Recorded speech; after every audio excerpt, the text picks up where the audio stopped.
Hiya, welcome to episode 36 of It's All Geek to Me. My name is Dexter. Now, Gittins, Lummy and Webby, they're not here this week, but they did pre-record this show for you earlier on this year. I don't know why they're not here. I think Webby's building Lego, I think Lummy's probably making stuff up, and, well, Gittins is just being lazy. Don't forget to like and subscribe. I hope you enjoy the show. Bye.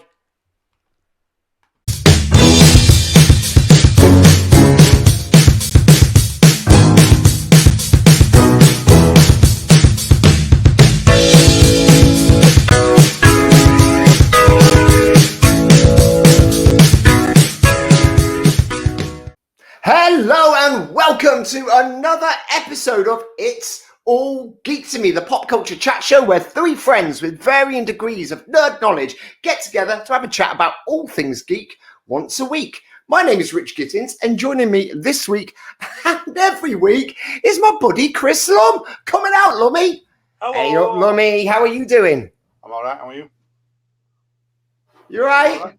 Yeah, all good. Thank you very much. Yeah, I'm all working good. then. I'm all good. How's...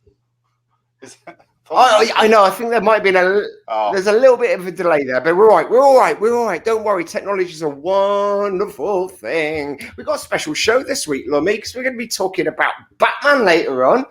But the games, we're going to do a retrospective about games, not films today. That's a new adventure for us, isn't it? It is, yeah. We usually just talk about movies. That's nice. Yeah, absolutely. But you know what? I can see him. I can see him weeping that we haven't brought him out already. So should we bring him out? Should we bring out little Webby? Come on out, Webby. Webby. What is this? Some veiled attempt to make me into some sort of Alex Horn character? You can go fuck yourselves. Don't cry, Webby. It's all right. Oh, Jesus. How you doing, Webby? You all right? You had a good week? I just need better friends. That's what I need. Well, is this a hangover? Is this a hangover from us playing GTA last night? Not at all. No, it's just a reassessment of my life and my position and what could be. I've put myself in my own cage. I was reading a bit about psychology this week, and it's all about so the left wing and the right wing will tell you certain things about the way you live, and it's all your fault for being poor, or it's all your fault for not trying hard enough, right? But the middle ground bit is all that we put ourselves in our own cage, and that's what we got to live with. And right now, I'm kind of looking for an exit from my cage, and that includes you two motherfuckers. I'm looking for a way out. Oh, dude, I just think it's really, I just think it's really sweet that you think we're your friends. Oh dear! Well, a real friend would give you a boost up to get out of that cage if there's an overhead hatch. So exactly. Yeah. Thanks, man. Hey, there's no. See, the fact that you think that way tells me which is the better of the friends here. Hey, Webby, I'm here to tell you that there is no glass ceiling in our friendship. There's a glass coffee table which you like to poop on with from a great Milo, isn't there? You dirty bugger. Oh, I regret telling you that story. Let's just leave that to the audience's imagination. Lummy sat there going, what? I don't even know about that. It don't faze me at all, anything you two say. And to be honest, I'm not listening.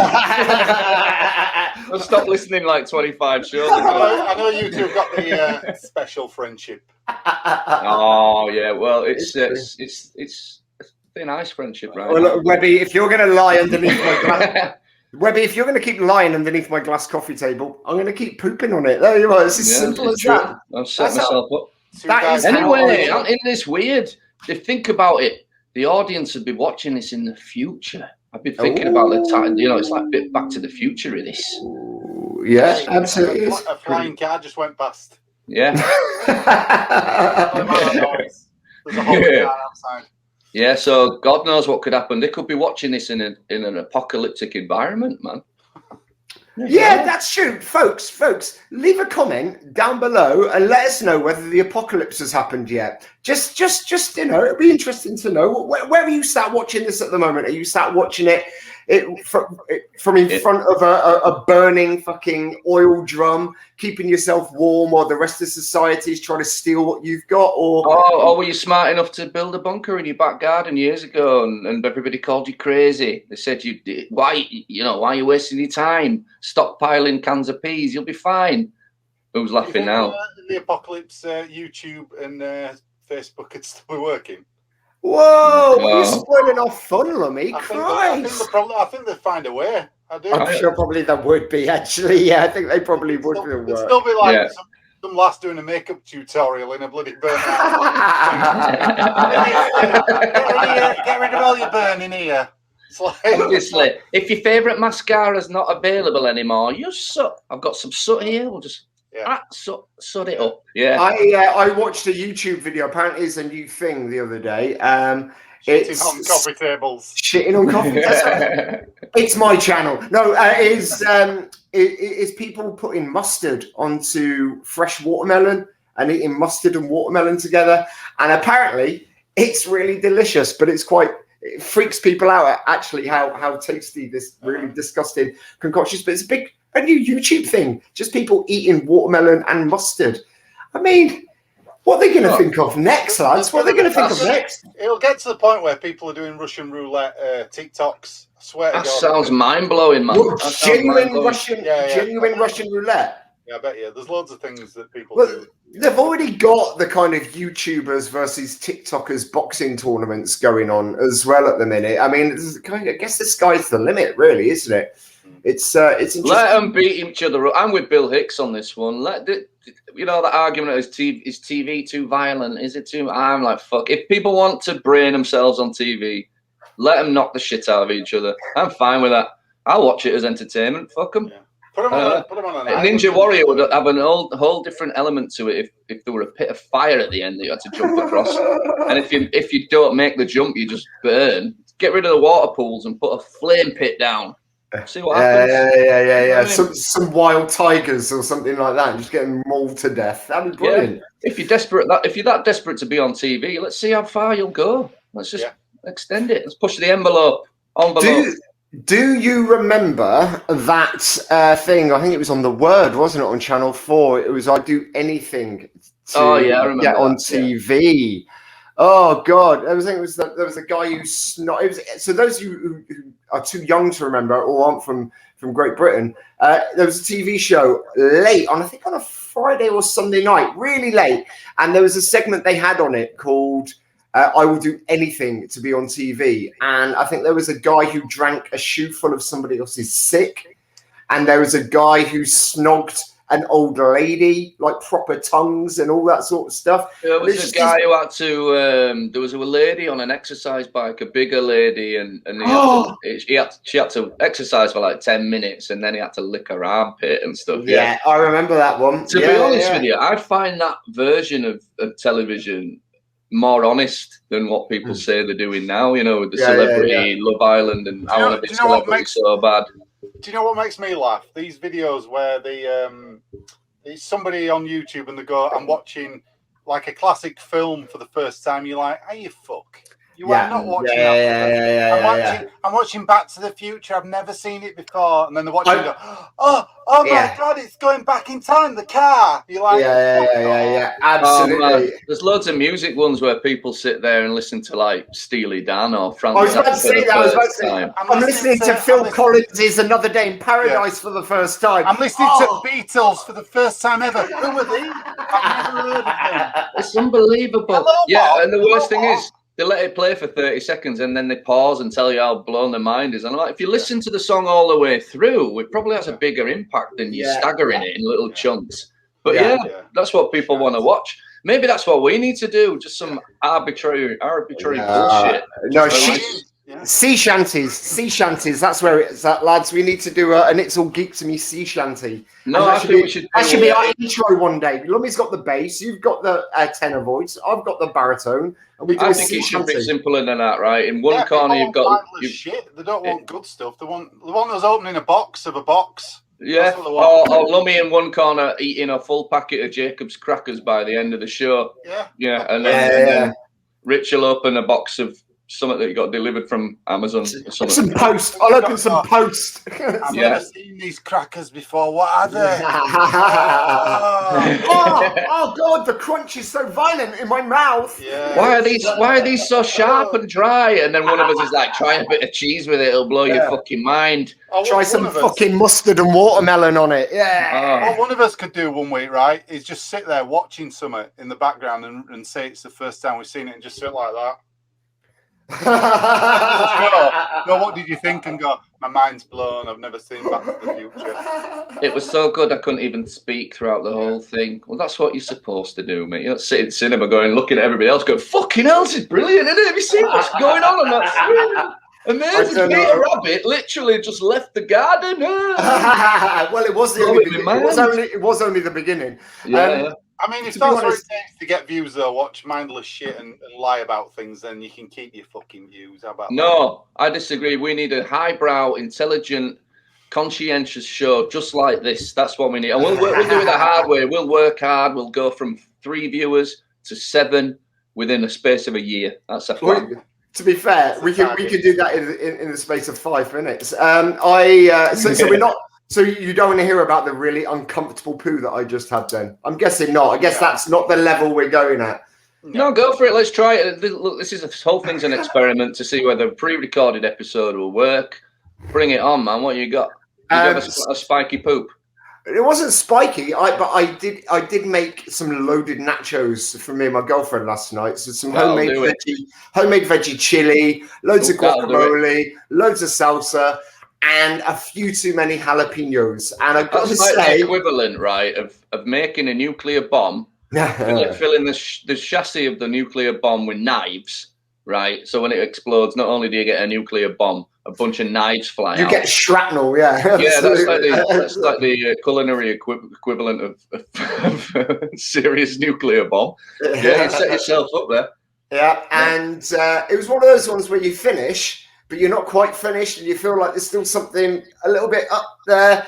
To be honest, it felt like I had a whole jalapeno pepper stuck up there still, and it was just like, show starts in 5 minutes, and I'm sat here pooping out a watermelon covered in mustard. Damn you, YouTube! This is highbrow, classy stuff, guys. This is the content that people are signing up for. This is our subscribers and followers. Yeah, we said we weren't going to do news, but yet we are. Lummy's drifted off into one of his books. What are you reading today, big guy? Garden Birds. Oh, wow. It's a small one. I had no idea you were a Twitcher, buddy. You enjoying looking at the... Oh, Twitch, YouTube, Facebook, he does them all. It's for a research project. Oh, is it? Project. It's for a little book.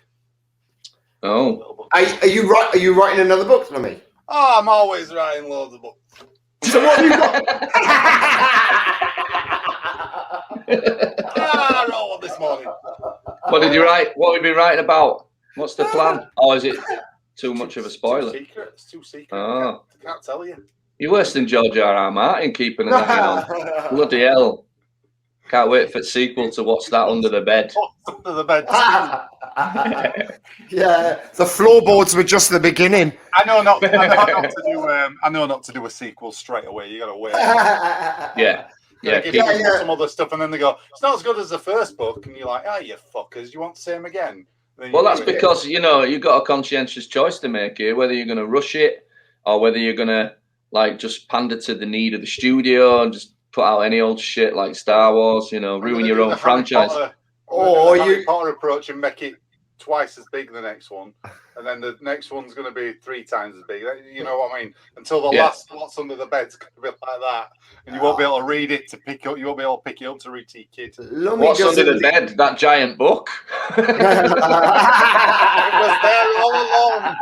Yeah, you don't have anywhere else to put it. It's fucking massive. Lummy doesn't need to write his sequel until he's spent all of his millions from What's Under the Bed 1. Yeah. So you're fine for a little while, Lummy. Yeah. What's Under the Bed, ladies and gents, is a brilliant children's book that our friend here, Chris Lum, penned and illustrated.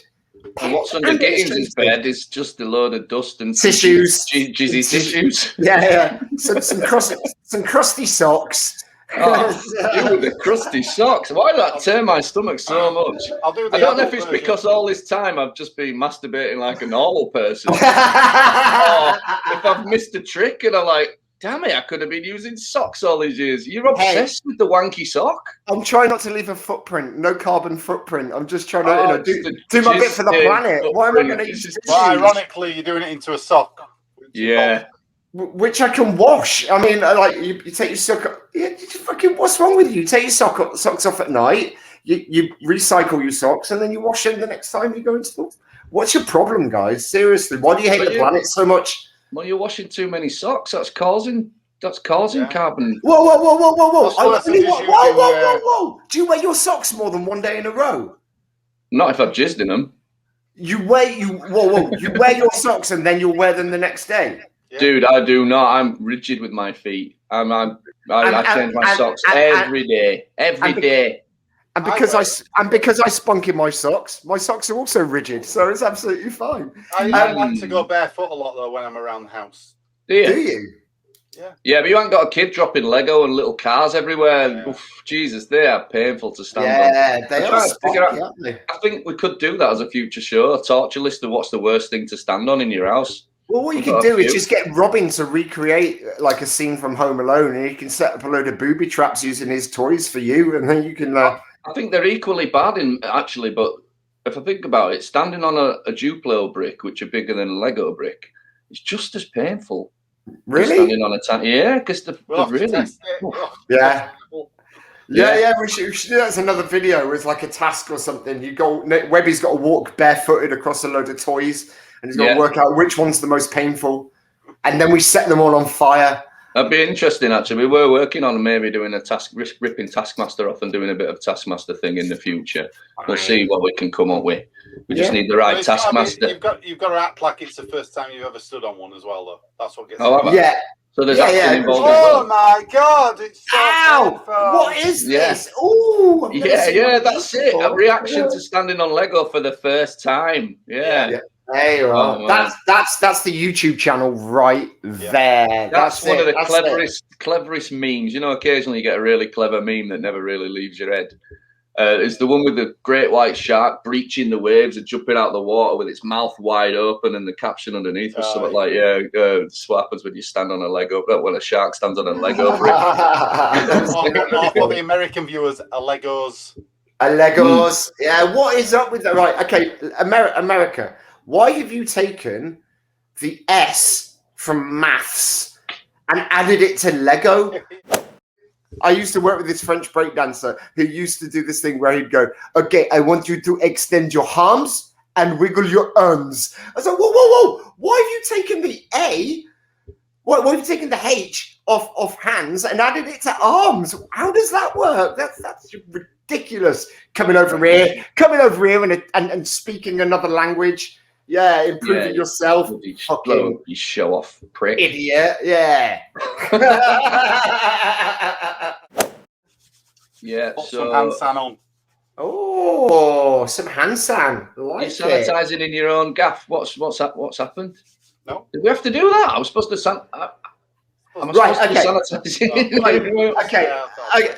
Okay, guys, we're approaching. Potentially approaching wave 3 of the coronavirus. How rigid are you guys with washing your hands? Are you as fastidious about it as you were at the beginning of the pandemic? No, because I've been double jabbed and I don't give a shit anymore. Lummy clearly not giving a shit or misunderstanding the idea of spreading the virus. But yeah, go on. I did a jab video when it was my first time getting the first one. I went in and went, "Oh, what's this?" And I got jabbed and went, "Oh!" And that was my reaction video. And then I did one for the second one as well. So it's just at 250,000 likes. Yeah, well done. Yeah, no, I mean, I don't know why you had an injection before. I'm gonna from the first one ever. Wait. Does having the injection make you more camp? Is that what happens? No, that was my impression of a teenage girl who was doing things for the first time. Okay. Brilliant. like those watch videos we were talking about earlier. We are absolutely down with the kids here. We're right on the button of what is cool and popular. Star Wars Episode 1. I'm going to watch it now. Just going back to what your original question was, is my answer is a lot more so in the past 2 weeks. I've sort of stepped it up again because I did get a bit lackadaisical about it and started just, it'll be a read because I won't going anywhere. And I think I'm vaccinated, so I thought it's like lummy, it's everybody else's problem now. Fuck it. But no, in the past, I know you're not really. Yeah, me too. Get better clear the hole before people start. Fucking burning hell, you motherfucker! You're killing everybody. You're the reason we've got a third wave. Yeah. Well, no, I don't know about. I do meet. The reason the Indian variant's here. I meet a ton of people who don't give a fuck, though. I do. Yeah. Me too. That's the problem, isn't it? That's the problem. You're in danger of becoming one of them if you stop following the guidelines, and I refuse to do that. And I've been going the extra mile and sanitising my balls. Special little pot of sanitizer, just give them a quick dip. I've got to say, Webby, I really appreciated that. Thank you very, very much. Exactly. I just felt a lot more hygienic. Yeah. I didn't need to wash my chin afterwards. It was all good. I wouldn't be your best mate if you had to ask. You know what I mean? That's part of it. Intuition. You just be like, right, I think you'll appreciate it. So, are you both still washing your what? Did you? And what? Washing your shop, washing your wang, washing your shop. Yeah, washing. Got notes to do with coronavirus. Just feels really nice when you build up a lather, especially when you're using that tea tree and mint sauce shower gel. That wears off. The effect of that wears off. The first time you use it, you're like, holy crikey, wow. The next time, it's kind of like, oh man. No, really? It's got a lesson. It lessens its effect. It just becomes, I don't know. What you need to do is you need to switch it around to different body parts. So, balls first day, bumhole the next day, just to keep, just to keep your genitalia. Keep it fresh. Just wash things on a cycle. Exactly that. Exactly that. It's a rotating stock in a shop or something like that. I've just got the wrong end of the stick completely, and what I ended up doing was just snorting this out of shower gel to try and get that hit. It's addictive stuff. Next thing I know, somebody's blowing up my bumhole with a straw. I don't know what's going on. It's like just I need that hit. Yeah, like Stevie Nicks. Stevie Nicks. She used to hire somebody. Allegedly, she hired somebody. The only reason I'm actually saying allegedly is we talk legal stuff sometimes and we think we're going to get sued, but Fleetwood Mac will fucking sue us. They love to sue. They will sue us. So, allegedly. Allegedly, Fleetwood Mac would sue us if we said that unallegedly, but allegedly, Stevie Nicks used to have cocaine blown up the bumhole. Yeah. There you are. Interesting. Don't knock it until you tried it, I guess. I mean, it might be nice. That's what I can't help but think what else feels nice to be blowing up your bumhole. There must be loads of things. Smoke. Just be that. Smoke, apparently. People say, I'm not blowing smoke up your bumhole. Well, try it. Hummus. I might like it. Hummus. Yeah. I'm going to say... package it as bummus. Hey, have you tried new bummers? Red pepper bummus. Yeah. Shoot it up your bumhole today. Sometimes I have two. Bummus. Talking to me, bummus. Sorry, that's just tickled me way more than it should have done. Oh, fucking hell, I'm crying. People are weird, though, man. People are weird. I don't know. What could you do? Echo and the Bunny Men said it best, didn't they?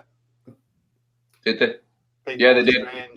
Stick that hummus up my bumhole. They did. That famous song. Or have I just made a massive error? What about?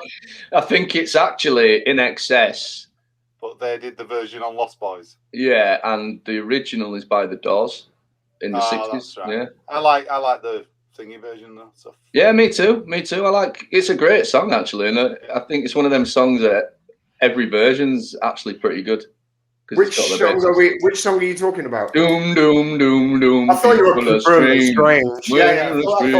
I did think that's what you were talking about, but I wasn't aware that there were so many covers of it. So I was like, I think Beatles did a version as well. People strange. I've never heard. Strange. Oh wow! I've never heard of the Beatles before. This is amazing. What content? God damn it! Mind blown. We are. What? Penny Lane. Wow.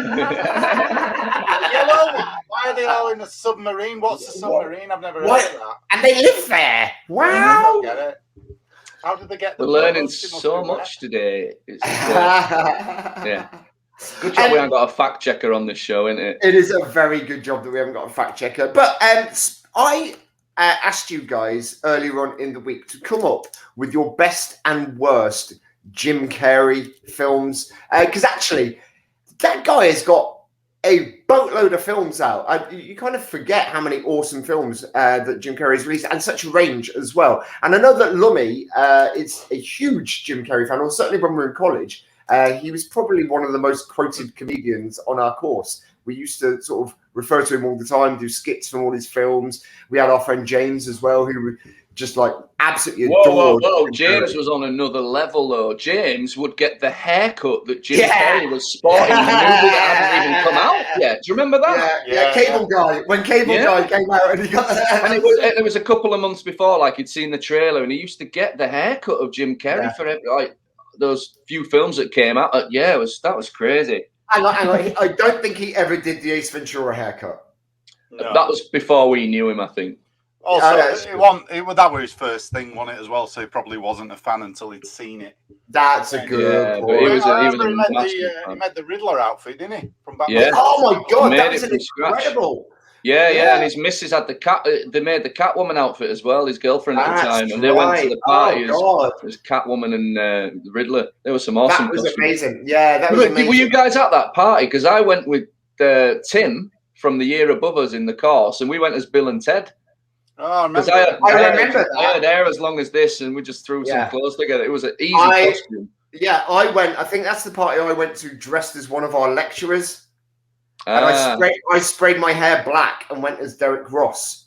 I remember that as well vaguely. I can't remember. And then the pictures. Somebody took the photographs to college. Just when we were all at college, we did a BTEC back in Leeds together. That's where we all met. And somebody had taken the pictures into college and showed Derek, and he was like, "Who's Rich?" I don't remember being at this party. What the hell? I've been date raped. I've been drunk.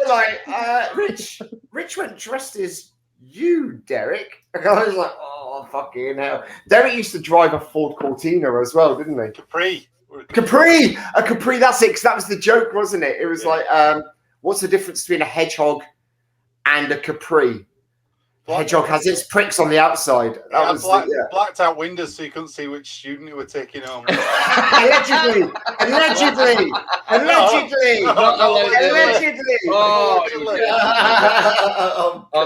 least two that went in his Capri. And that's not a euphemism. No. That was a good party up in that was back in the day, up in Ilkley, too much drink. That was a big ass house as well. Whose house was that? That was Abigail and Annabelle's. And Annabelle, yeah. I remember coming back. Do you remember we were on the train once coming back? With your train ticket and you threw it out. I was about to mention that. I told Webby about this the other week and he didn't remember it. That was my train ticket. It went out the window and I thought, shit. He was pretending to throw the train ticket out of the window, and when he did it, he threw his train ticket out the window. And it wasn't just yours, it was yours and your girlfriend's at the same time. And she was like, what are you going to do about that, Lummy? And that was brilliant. I remember every time I used to come back from your house. That's why I had her murdered.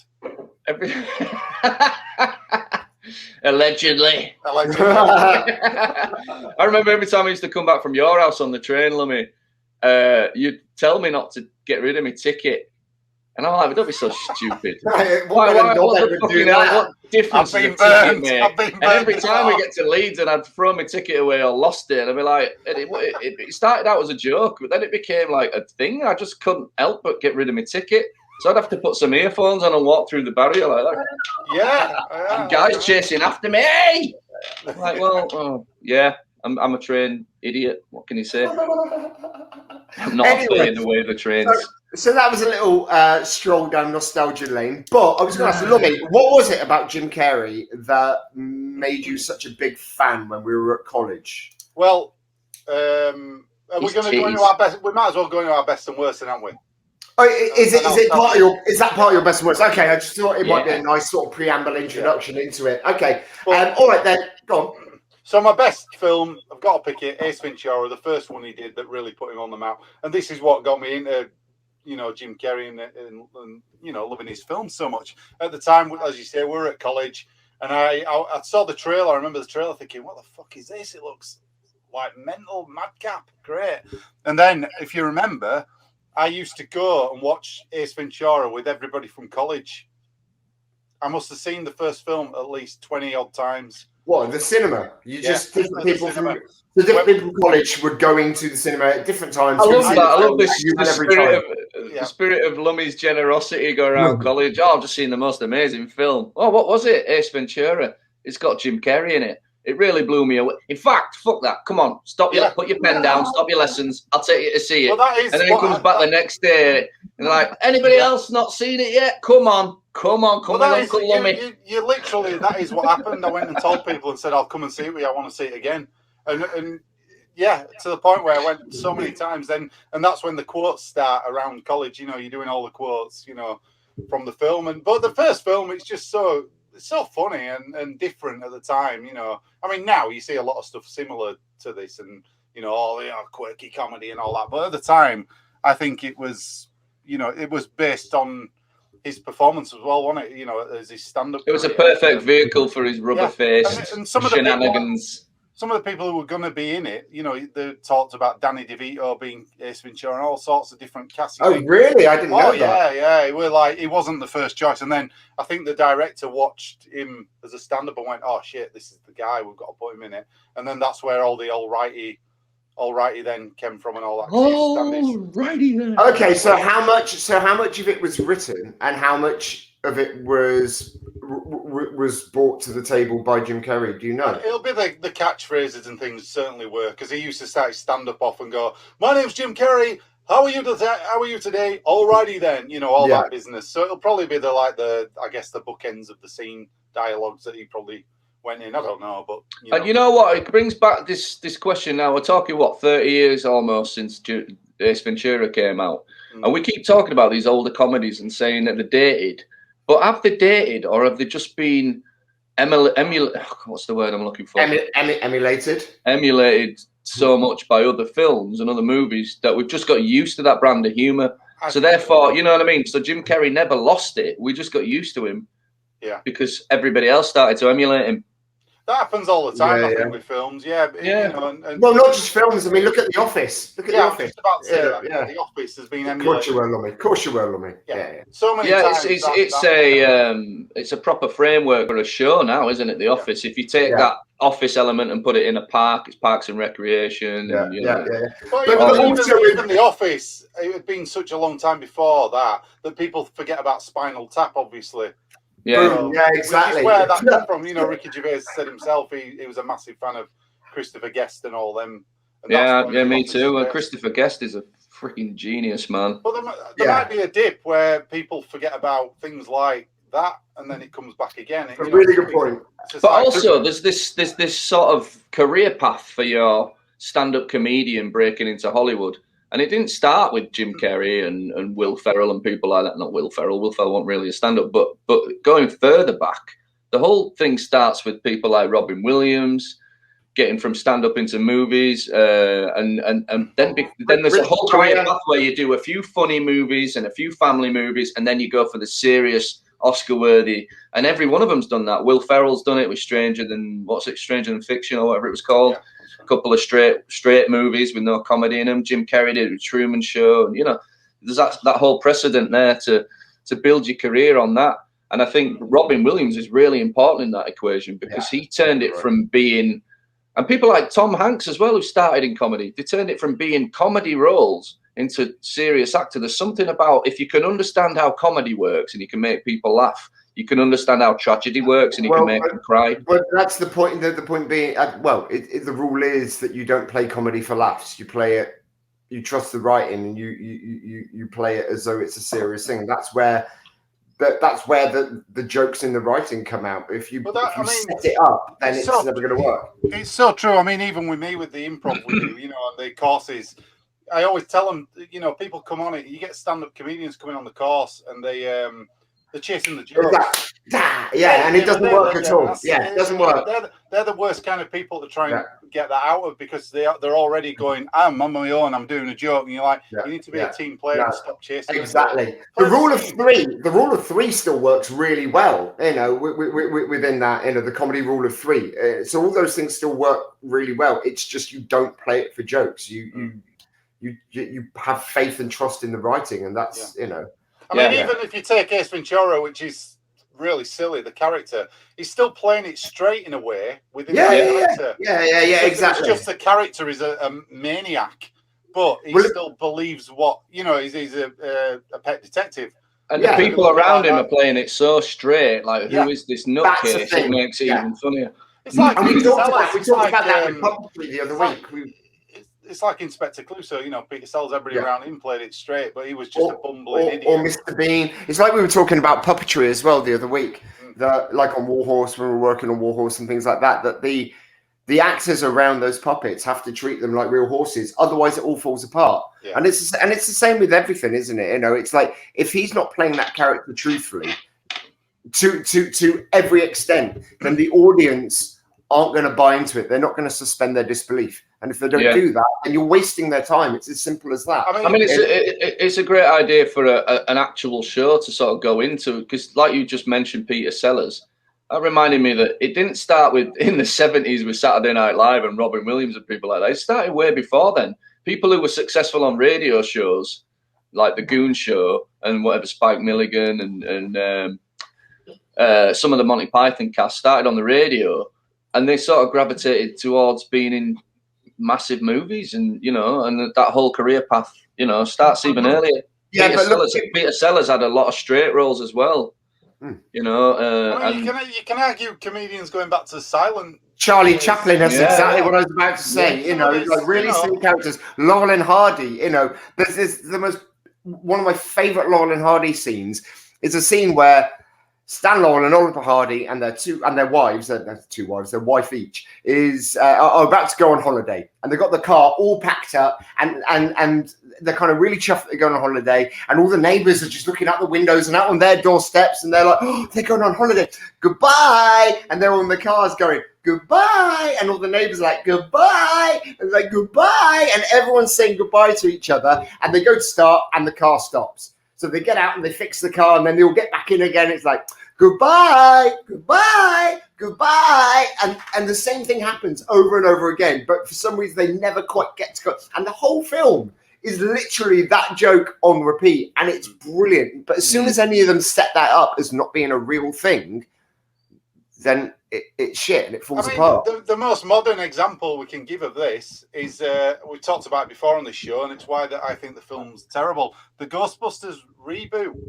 It's just they're playing it for laughs all the way through. All these silly, I'm being funny, ha ha. I'm not. You don't believe the reality of the situation. Whereas the original Ghostbusters film, we've talked about it before, they all believe it. They all believe what they're doing. That is the difference, I think. With all this I sat down again recently when it popped up on Amazon Prime but they've done a Ghostbusters package, and I tried to give that first movie a go, because we talked about it a lot, and I thought maybe I'm being unfair, and worse than that, maybe I'm being a massive sexist or something. No. Yeah. So I sat down, I gave it about 45 minutes, and I was assured by that 45 minutes, I was plenty of time for me to realise I was right the first time. It doesn't work. It's not worth exploring again. It's not for me. It's like you say, and it wasn't even the jokes that really bothered me. It was the writing itself. It just didn't have a compelling story. It didn't really do it for me. And there were a few bits where they first meet, where Melissa McCarthy and Kirsten Wiig first meet again. You find out they used to be friends and they fell out and they meet again. There were a couple of jokes there that were a bit like, okay.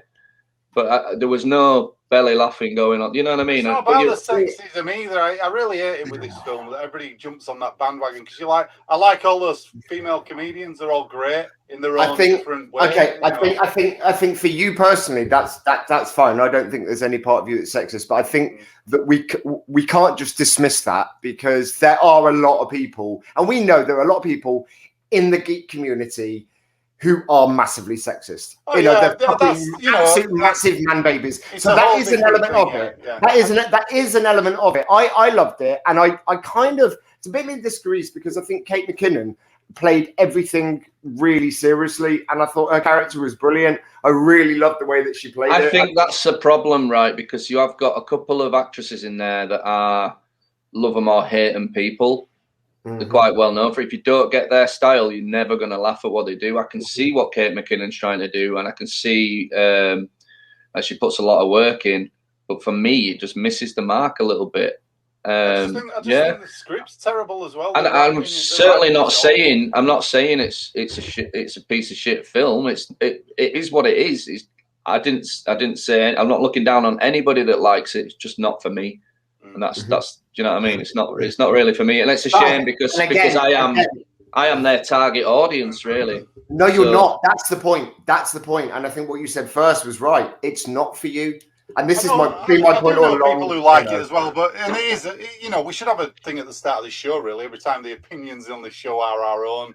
Of course. Have to agree. Because it is true, each to their own. But we're obviously discussing comedy and why it works for us, and why, and that's just an example for me of why that film doesn't work but not just that film, other films that go, hey, we're having a laugh, aren't we? I'm a comedy character, and you're like, I don't want to give much more mileage to this argument, right? But I disagree, Gittins, because I am their target audience. As a lifelong lover of Ghostbusters, you'd think I'd be included in the people that they're trying to fucking impress. Well, that's right. You've had two Ghostbusters films, so I'm not allowed to enjoy another one. This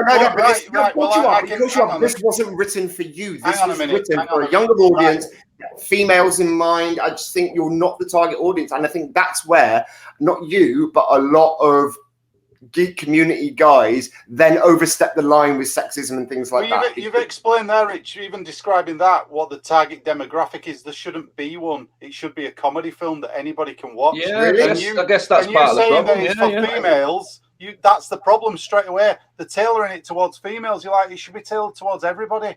Yeah, the first Ghostbusters film was not tailored towards a male audience. It was for everybody. It just happened to have blokes in the main characters, but there's female characters in there and strong female characters as well. Do you need Mel Nix is in there? She doesn't give a fuck. She says, well, Ghostbusters, what do you want? It's not pandering to the audience. It's great. Dana Barrett, she rejects Venkman straight away. She's like, fuck off. And also we're talking about in a way enlightenment, right? I watched fucking Thelma and Louise when I was 11-year-old. I did not have a problem with two strong female leads in a fucking movie, and I never have done. If the movie is good, if the movie is good, I couldn't give a shit. I get all of that. I get all of that. My point being that we have had Ghostbusters 1 and Ghostbusters 2, they were our films. They were the ones that we cherished. They're the ones that we hold actual personal connections with because they've become they're part of our lexicon of language and how we refer to things. They're just hugely culturally important films to us. So then when this other film has come out and it is so different, but it's based on that same idea, a lot of people acted like massive fucking babies. And the fact of the matter is that but what they're ignoring are the millions of people for whom that film was targeted that adored that film. And unfortunately, films are targeted at certain audiences. Action films are for people who like action films. Comedy films, romance films are for people who like a rom-com and things like that. Personally, I'm not a massive fan of those, generally. A few of them slip through the net and are wonderful films. Now, the net slipping part is what interests me, right? Because I can never say I'm not a fan of Westerns, because if I'm watching a Western and it's a really, really good story, I'm in. If it's a sci-fi and it's a good story, if it's a romance and it's a good story, it's about the story for me. So therefore, I don't have a preferred genre. There's lots of sci-fi that I can't stand.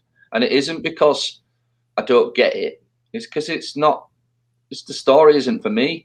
You know, so it's down to the individual. You know, we could fucking argue about Ghostbusters forever, but that's just going to pull us further and further away from Lummy's Jim Carrey. It's just a way of looking at different comedy and why, you know, Yeah, and why especially for since me it works, personally, it's only for me personally why something works and plays for me than opposed to it. Now, and I think, I mean, I don't want to go on about Ghostbusters. We'll have a Ghostbusters episode nearer the time when the film comes out.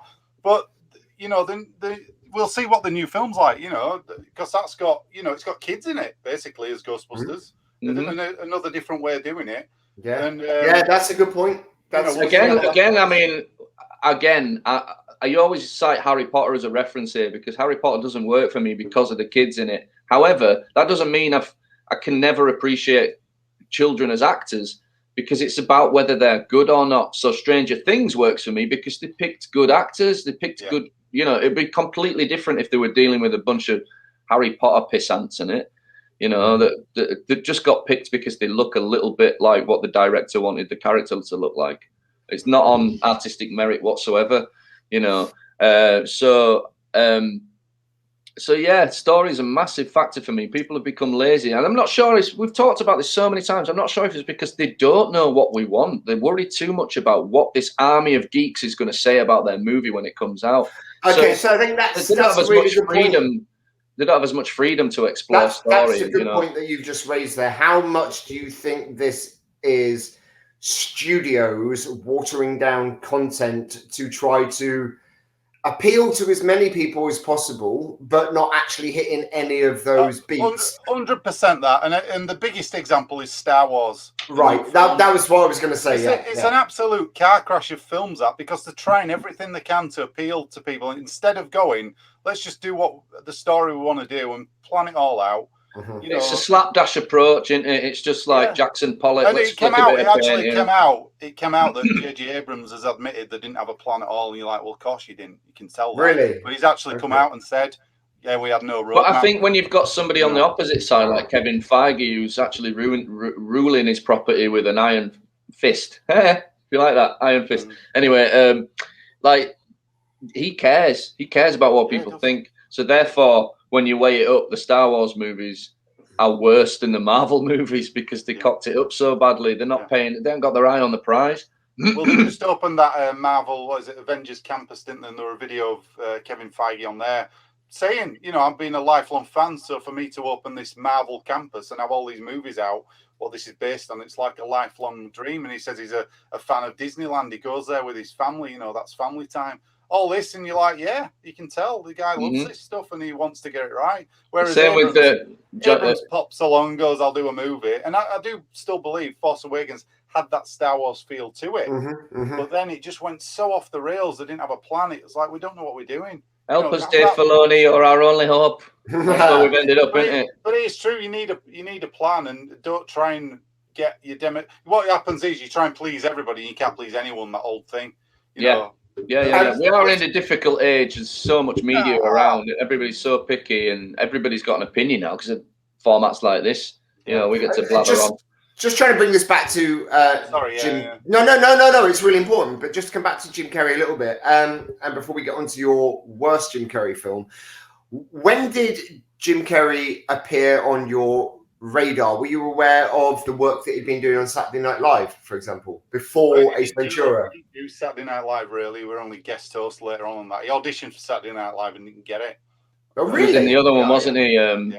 Living Colour. In Living Colour. In Living Colour. That was it. Sorry, I'd not heard of him. I'd not heard of him at the time, and because at the time, internet wasn't as easily to.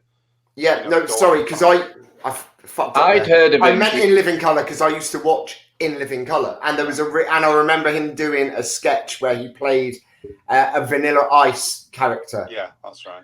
Yeah, and he did this whole thing. I told everybody I was stabbed in the butt, but really it was a toilet paper cut. I'm a white baby. Yeah, and he wore this sort of denim jacket with "I'm not stupid, I'm just stupid" and things like that on the back of it. Yeah, it was hilarious. I was aware of Jim Carrey because of a film called Earth Girls Are Easy, and being a video shop geek, spotted that there with Jeff Goldblum in. We didn't get we didn't get it for Jim Carrey because we didn't really know who he was, but he was in that movie, so I knew of him. But yeah, it was pre-YouTube, before this stuff were available. You couldn't find little videos of Jim Carrey doing stand-up in 1988. You couldn't find that. It just didn't exist.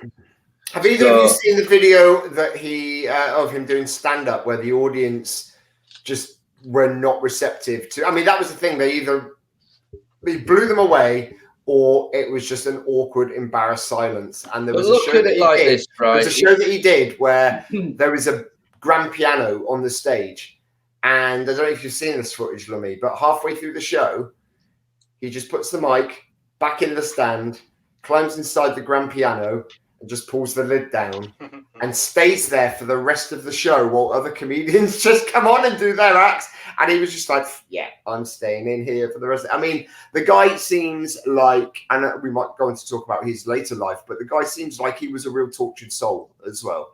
He is. He still is.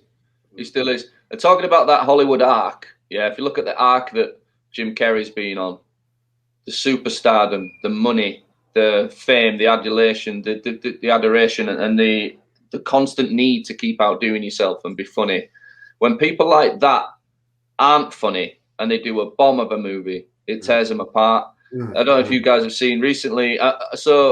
Recently we've seen Jim Carrey come full circle and is now this sort of enlightened artist who paints all day long. That's what he wants to do. He's found what makes him happy, hasn't he? Yeah, exactly. Yeah, and he's good at it. He's good at it. He's really good at it, and he's really controversial with it as well. He's not afraid of taking on people like Trump or the political system in America, or he's done some really, really good work. But it wasn't easy, and he had to do a lot of soul searching. A lot of bits in that documentary that came out about the filming of the Andy Kaufman one. Well, we're going to talk about that in a moment, actually. It's a fascinating documentary. It really does show you. He almost crumbled, but he managed to pull himself back. And at the last minute, he saw sense, and it makes sense to him. Yeah, it does. Yeah.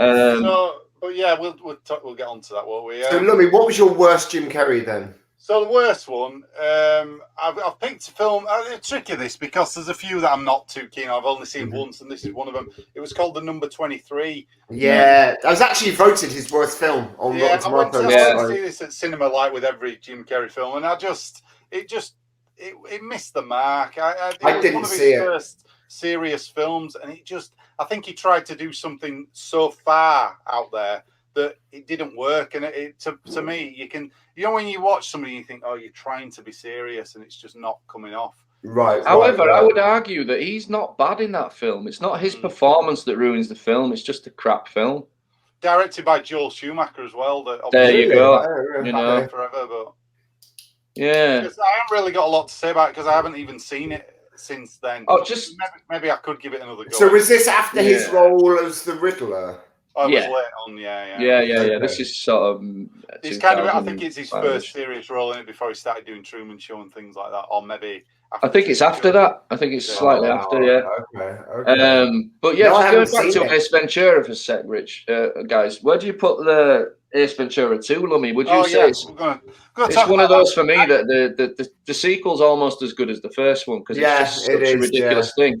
But the great white guano. That's when you stepped in. That was when you shoot. That's the impression of your palm. Yeah, I love that. Just going back to what you were saying about Jim Carrey, like this is the problem with comedy and comedians. It's subjective. A lot of people just think Jim Carrey's an irritating arsehole, and he is. If you think about his style of comedy in Ace Ventura, he goes through the film fucking winding everybody up. And I struggled with that first movie because I was like, is he trying to wind me up?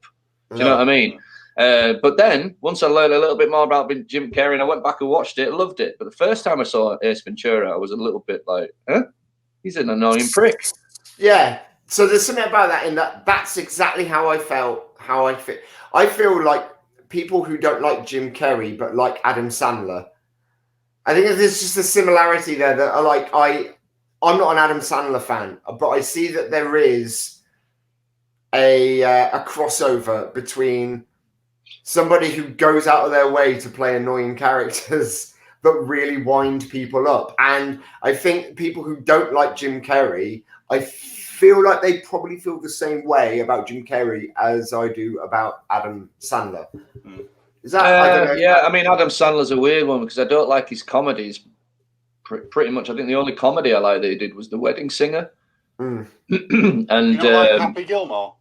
Happy no, Gilmore's a good film. I don't like it. I don't like it, and I don't like the other one, Mr. Deeds. I don't like. I didn't like Nicky, Little Nicky, whatever it was called. Thought that was shite. Daddy's Boy as well. As an actor, I really liked him in Punch Drunk Love. I really Mhm. liked him in that film about the Twin Towers, Rain Over Me, what it's called. Do you remember? Have you seen that one? Yeah, seen that. No. Oh mate, he plays a guy who lost his entire family in the World Trade Center, and he's gone fucking nuts. And he makes friends with this guy who comes around and plays games with him, and just hangs out with him. It's really clever. And then the last one that came out on Netflix, Uncut Gems, where he plays the Jewish jeweler in New York. I like his straight roles. I like 50 First Dates as well, going back to romantic comedies. Yeah. That is one of my favourite romantic comedies of all time. It's got everything you need. It's really sweet. Have it's you really seen silly. Blended with him and Drew Barrymore as well? No, I haven't seen that one. That's good. It's good. They work really well together. Yeah, Blended it's all right. Me and my missus really like 50 First Dates. Watch Blended, maybe we'd like Blended, you'll like it. Yeah. Don't watch that one with him and Jennifer Aniston though. I think I've seen that one. I think I've seen a lot of his stuff, but I've never really. I didn't like Waterboy. You know, whenever he's putting a stupid twee voice on or whatever, I just don't like that shit. H2O. Yeah, I wasn't a fan of that. I mean, again, I think some comedy dates itself really quickly, and he just happens to be in that bracket of people that his movies are entertaining for like 20 minutes, and then it's like, okay, I get the joke, you know.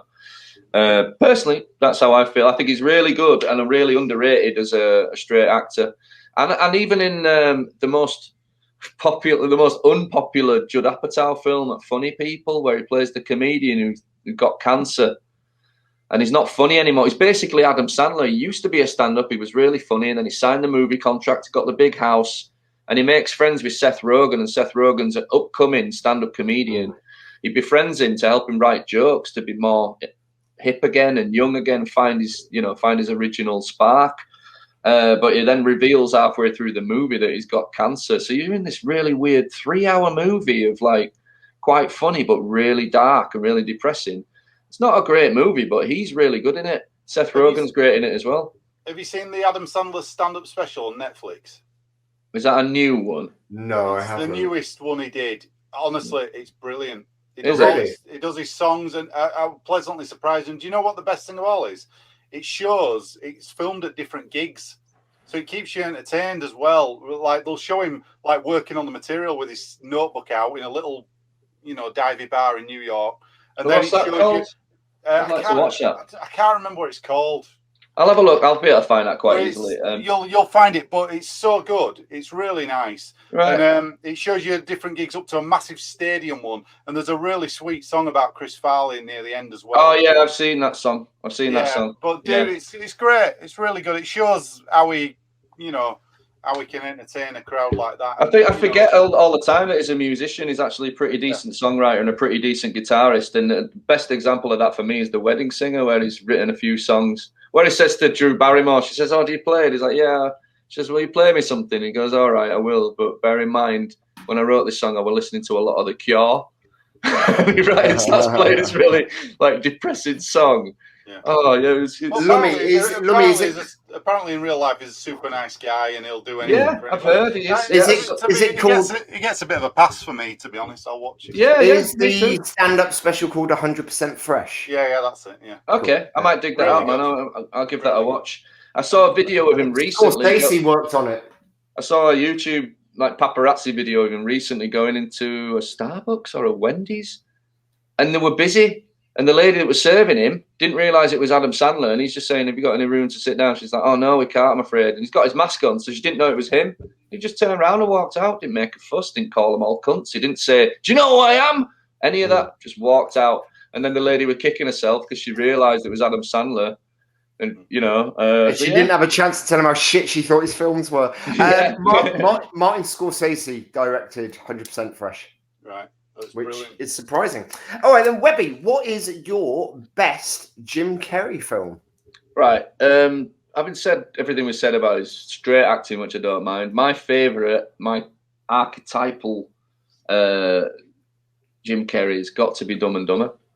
It's Got to be. Yeah, Because if you're gonna be silly in a movie, go full on fucking silly. And this one is not just him in it. The partnership between him and Jeff Daniels, who's well known for being a straight actor and not actually a comedy actor at all, is brilliant. It's brilliant. I was torn between these choices because obviously I knew you'd be torn, but we're massive fans of this film as well, Webb, aren't we? And, yeah, we are. But it's like I thought I'd go the Ace Ventura because it was the first time I saw him. But yeah, you're right. Dumb and Dumber is one of my all-time favorite comedies. It is the perfect comedy. It's perfect in so many ways. I was so excited after seeing the trailer. And the trailer don't give much away. It was before that time where a trailer used to give you all the best jokes. Yeah. I think the trailer started with him in the limo, pulling up to that woman in the limo and winding the window down and be like, Where are you from? Austria. Oh, good day, mate. Throw another shrimp on the barbie. Yeah. Brilliant. It's even funnier when you do all his lines, Gittins. Thank you. I know. We're gonna reboot. We're gonna reboot all Jim Carrey's films with me with you in them. Yeah, exactly. That's a cracking idea. But yeah, I mean, for me, it is totally stupid, and it's almost too ridiculous. But it just works. It's got charm. It's got love. It's just so quotable. You know, the double act between him and Jeff Daniels. Mate, the bit where he's standing around. The beauty of it is he's got just as good lines in it as Jim Carrey. There's a real nice balance between them both, I think. And that you watch the deleted scenes from this film, you think, I've seen them plenty of times. I'm glad you cut some of that stuff out because it actually sinks it a little bit. Yeah, it cheapens it a bit, doesn't it? Sometimes they've almost gone too far. It's really good. The editing's great. You know, I mean, the soundtrack's amazing. The soundtrack's great. What's the song at the start where you go? Boom shakalak. It is, isn't it? Yeah, it's Apache Indian. That's right. Yeah. Boom shakalak. Yeah. Again, you start watching, don't you? Think this is going to be somewhat different. This is going to be something special. This. Yeah. You know, it really is. I mean, it's just one funny thing after another. Every scene has just got some. My favourite standout moments are the bit where they're standing around the fire and they've just got to Aspen and it's freezing cold. And he's going on about his fingers like, And he's like, do you want this extra pair of gloves? Yeah. But it goes into this whole scene. An extra pair of gloves all the time. Yeah. We're in the Rockies. Yeah. And then he starts strangling him. And as he's strangling him, he's going, Harry, your hands are freezing. Making it worse at every step. And it's just brilliant. As they pull into Aspen and the snot's frozen on them.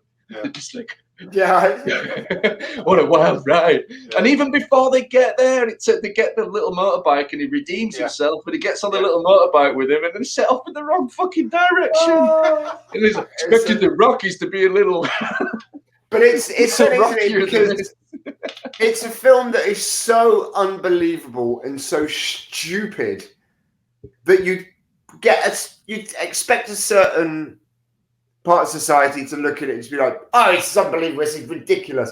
But it works and it relies on all those things and it's so consistent with all of those techniques that it just works brilliantly. But again, you can even come back to what we've just been talking about and saying in their reality, there's nothing wrong. Yeah, no, of course. You know what I mean? It's the people around them who go, these guys are fucking idiots. But that's the whole point, right? We have that in real life. People who don't know they're idiots, they're the most amusing people to watch. The people that don't know that they're fucking stupid. Well, they would be if those cunts weren't the most dangerous people on the planet at the moment. That's the difference now. At the minute, in these times, the balance has shifted so far that they're kind of the smart people are. Has anyone else seen the film? Is it Idiocracy?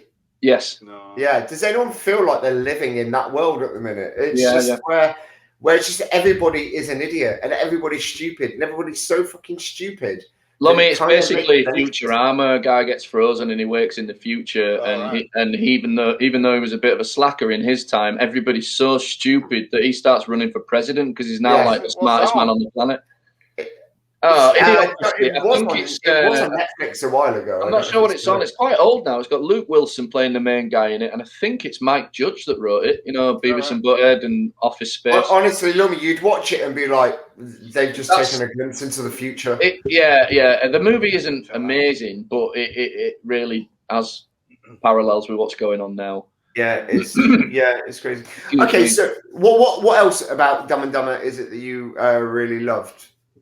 I like the romance aspect. I love the fact that he's fallen in love instantly with this woman that he's never going to get, and he's so dedicated to her that the whole story is him taking her briefcase back to her, even though he don't really know where she is. It's just great. It's a great favorite bit, because I've got a favorite bit of this film. My favorite bit is where Harry goes on the date with her in Aspen behind Jim Carrey's back, and he pelts the fucking snowball into her face. Bingo! Full wang. It's just she pushes him a little bit, like really playfully, and then he looks like, you little bitch. And we used to watch smacks this, her. We were working at the cinema, or I definitely was, when we had this film, right? And we had to go sit in the screens to watch films, as we all know. And I used to watch Dumb and Dumber in the screen, and I would laugh knowing that snowball was coming up. I'm laughing now. Fuck's that guy laughing at, because there's nothing funny on the screen. And I'm sorry I picked your favourite bit, but that just backs me up that is the best bit. It's so good. I was hoping you'd say that. It's my second best bit, though, is the dream sequence where... That's what I was going to say. Yeah, when Jim Carrey's imagining this perfect date and there's the karate fight and there's... And it's lighting his farts and all the family are like, oh! Yeah, it's really highbrow and family. Like, yeah, it's great. It really is. It's so but good. I struggled with the choices. I struggled with this one or Cable Guy, because Cable Guy, I love it just as much. Film. I like Cable the Guy's darkness. a film. Yeah, I like the darkness of it. It's Ben Stiller directing it. It's got. They were Asian. I think they were Asian. I love that line. It's so stupid when he's trying to explain the murder. It's just fucking brilliant. I feel like Cable Guy is like, it's as much a serious film as it is a comedy. It is, and actually you could watch it as a macabre serious film, or you can watch it as a insanely quotable. Where he first goes round to see Matthew Broderick, and he goes, "Oh, you got the old Wilkinson place." Never thought they'd get never thought they'd clear up after what happened. Why? What happened? Yeah, I never thought they'd get a lot of cats. I love that movie. If you haven't seen Cable Guy, guys, check it out. It's a great film. Jack Black as well. And I think it's aged really well because of that darkness. It came out at a time where people wanted their comedies, full-on comedy. It wasn't that popular when it came out, but it's grown a cult status now.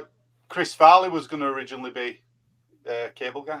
Was he really? Wow. Yeah. He seems to have been slated for a lot of movies we loved just before he died. Shrek as well, yeah. Shrek. They he was actually recorded the audio. Did he? Wow.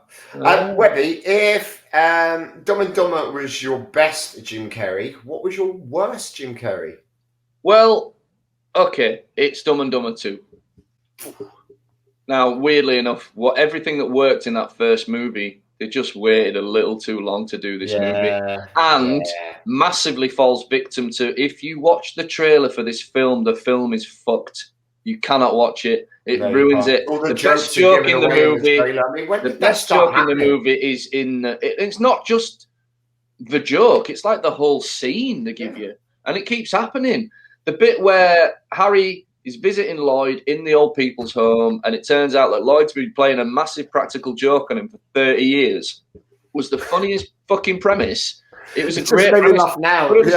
But it was fucking ruined by the trailer. Because how do you not put that? I don't know, man. I don't know. I sometimes wish they'd bring trailers out, right, where they just went, Dumb and Dumber 2 coming soon. Yeah. Wait for it.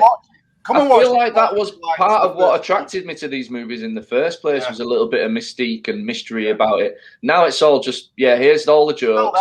Because people are, ironically, dumber. They need things spelling out. I'll tell you what is interesting about this movie. What's interesting about this movie is there's a point in the movie where the plot's coming together and they're all at the convention, and somebody finally notices that there's something wrong with Harry and Lloyd. And as one of them's walking off, somebody says, "Has your friend got Asperger's?" Has your friend got Asperger's? He goes, "Well, yeah, probably. He's never particularly been good at wiping himself." It's a great joke, but it's wasted in this sort of hodgepodge of Like fucking Kathleen Turner's in it, weirdly enough, as Frida Yeah. Felcher. And, you know, that's funny in premise that she used to be this hot piece of ass that they both wanted. And now she's a sort of old lady. But it's just a bit, and I think with her making her Harry's or Lloyd's daughter, I forget whose daughter it was in the end. You think it's one, don't you? But it's the other. Yeah. But making her as stupid as Harry and Lloyd didn't work. No, she should have been clever. Yeah, I agree.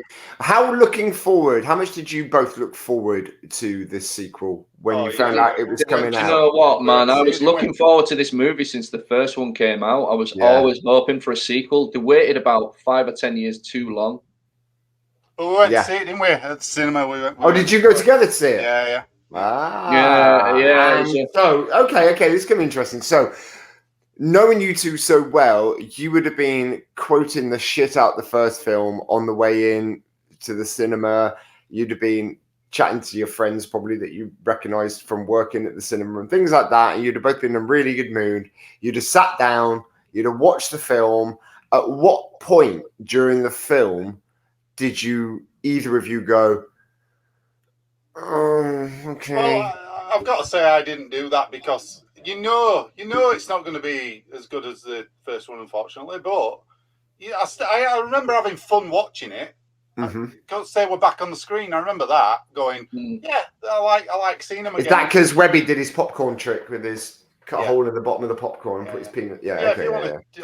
Problem was I don't eat popcorn and I chose a packet of Maltesers. It didn't work the same way. If you want a sticky situation. If you want to make light, Rich, of our fond memories of watching it. He's jealous. No, it was that thing. I'm just going. I wasn't invited. It can never recapture what they did in the first film, but hopefully it can get somewhere near it. You know, I think they went a little bit too far with repeating the same beats from the same film. So with the blind kid that's now an older kid, they didn't need to be in there. You don't need to rehash every joke. Yeah. I think it's really funny. Harrison Ford's got a cameo. Is it as the guy cutting up the meth in the apartment? Bill Murray. I'm going to have to watch it again. Oh, okay, Bill Murray. I was that is amazing. Harrison Ford that is amazing that there's a guy in the corner of their apartment making crystal meth and he goes, hey, how's it going? And he goes, best day ever. Best day of my life. He's like really into it because he's all methed up. That's not a bad bit at all. Yeah. But what about you, Randy? At what point? Living with this guy, that's quite funny. He's been living with in a meth lab and not realised it.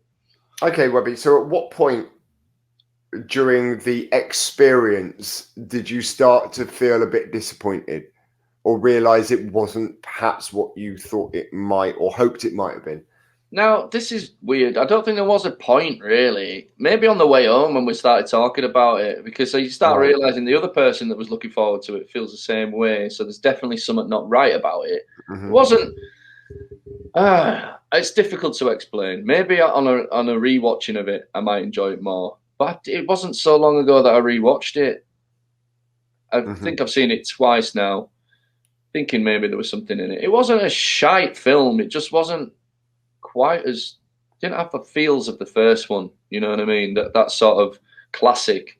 And Dumb and Dumber first one is a classic for me now. It's just, you know, if I ever want a guaranteed laugh from a movie, I know I can put that on.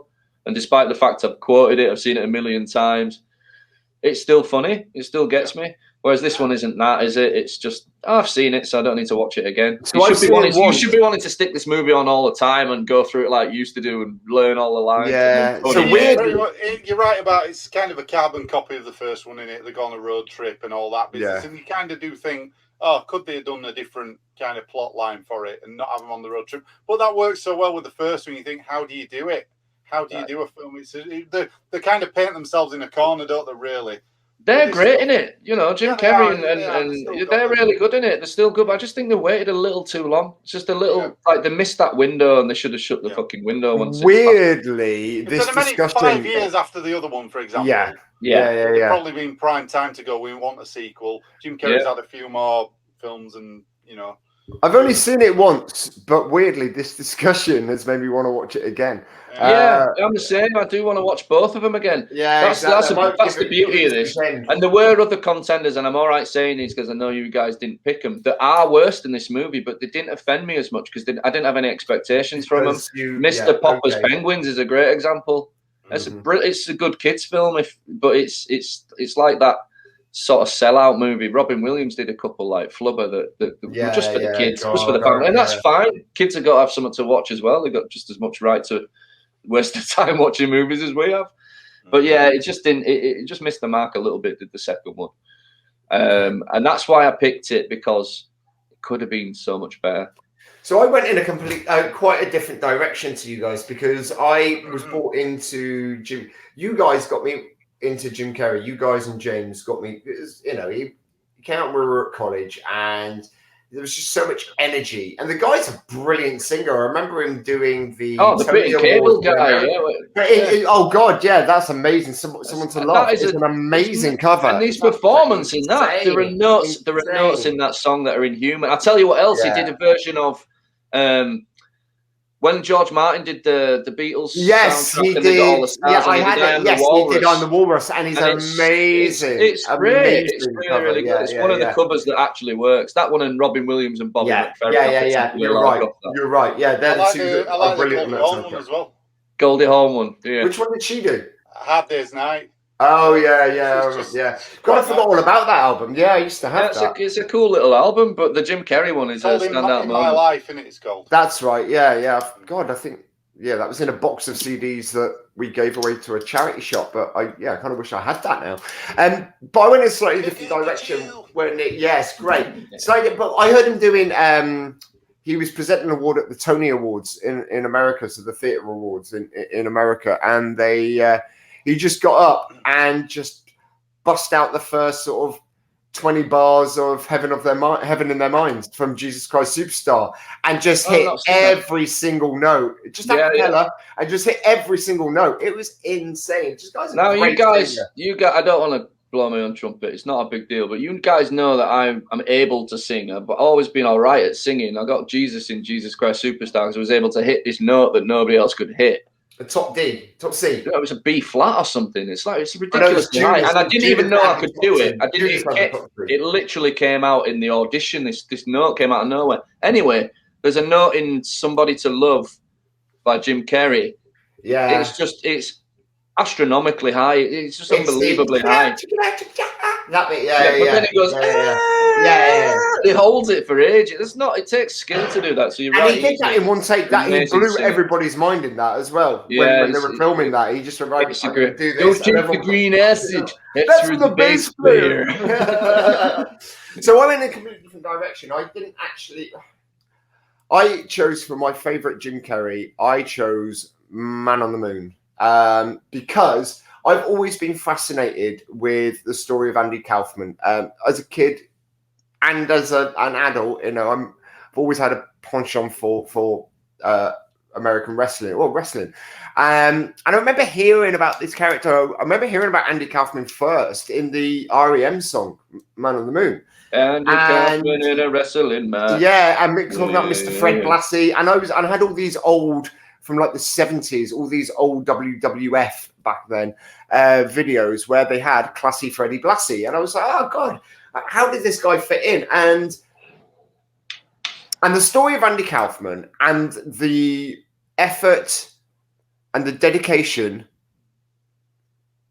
and the sincerity with which Jim Carrey approached that role was nothing. I know you touched on it earlier on that it nearly twisted him, but it was nothing. I can't think of a more perfect person, and I don't think there will ever be a more perfect person to play Andy Kaufman. The parallels in both their lives are phenomenal, but particularly for the wrestling stuff that he did. So I don't know if you guys know, but Andy Kaufman, I don't remember if you remember from the film, but there's a whole thing that Andy Kaufman loved wrestling because he never referred to himself as an entertainer or a comedian. He referred to himself as a song and dance man. He didn't care if people found him funny. As long as they had some sort of reaction, he was happy.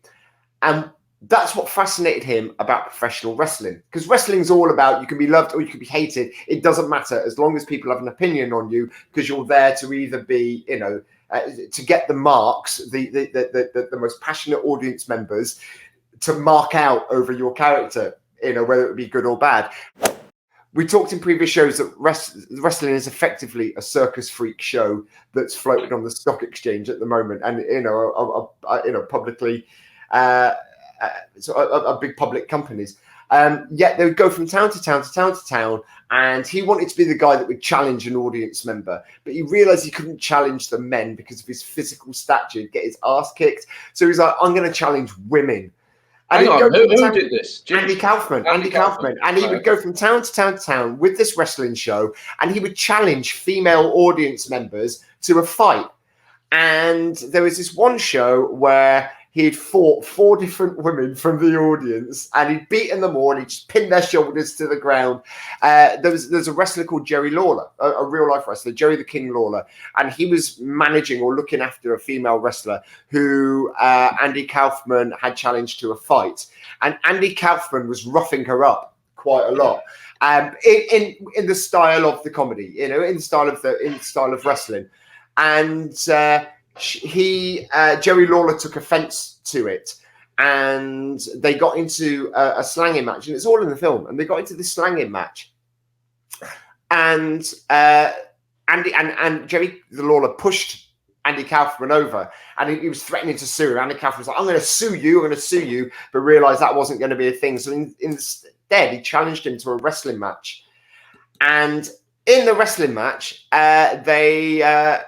basically, he did a backdrop on Andy Kaufman and fucked him up a little bit, and then got the crowd to cheer for a pile driver. And the pile driver is a banned move where you turn a guy upside down and you drive his head into the mat. And you're supposed to have them high enough up your body so that your knees hit the floor and the head never does.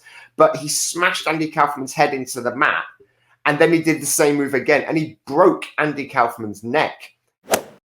Comedy that nobody could understand. It's got swallowed up in this legend that it was an actual argument, and they worked it all out between them before it was all set up.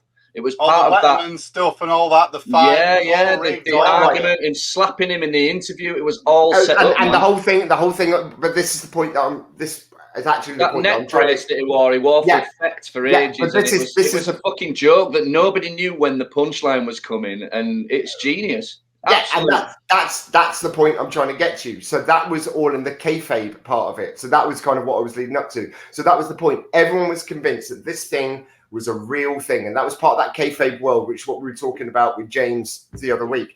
And the fact is that when they used Jerry Lawler in the film, he actually, reprised his role with Jim Carrey, and it was just the way that Jim Carrey in real life worked Jerry Lawler as an old man, and he fucking really wound him up, and he really upset him.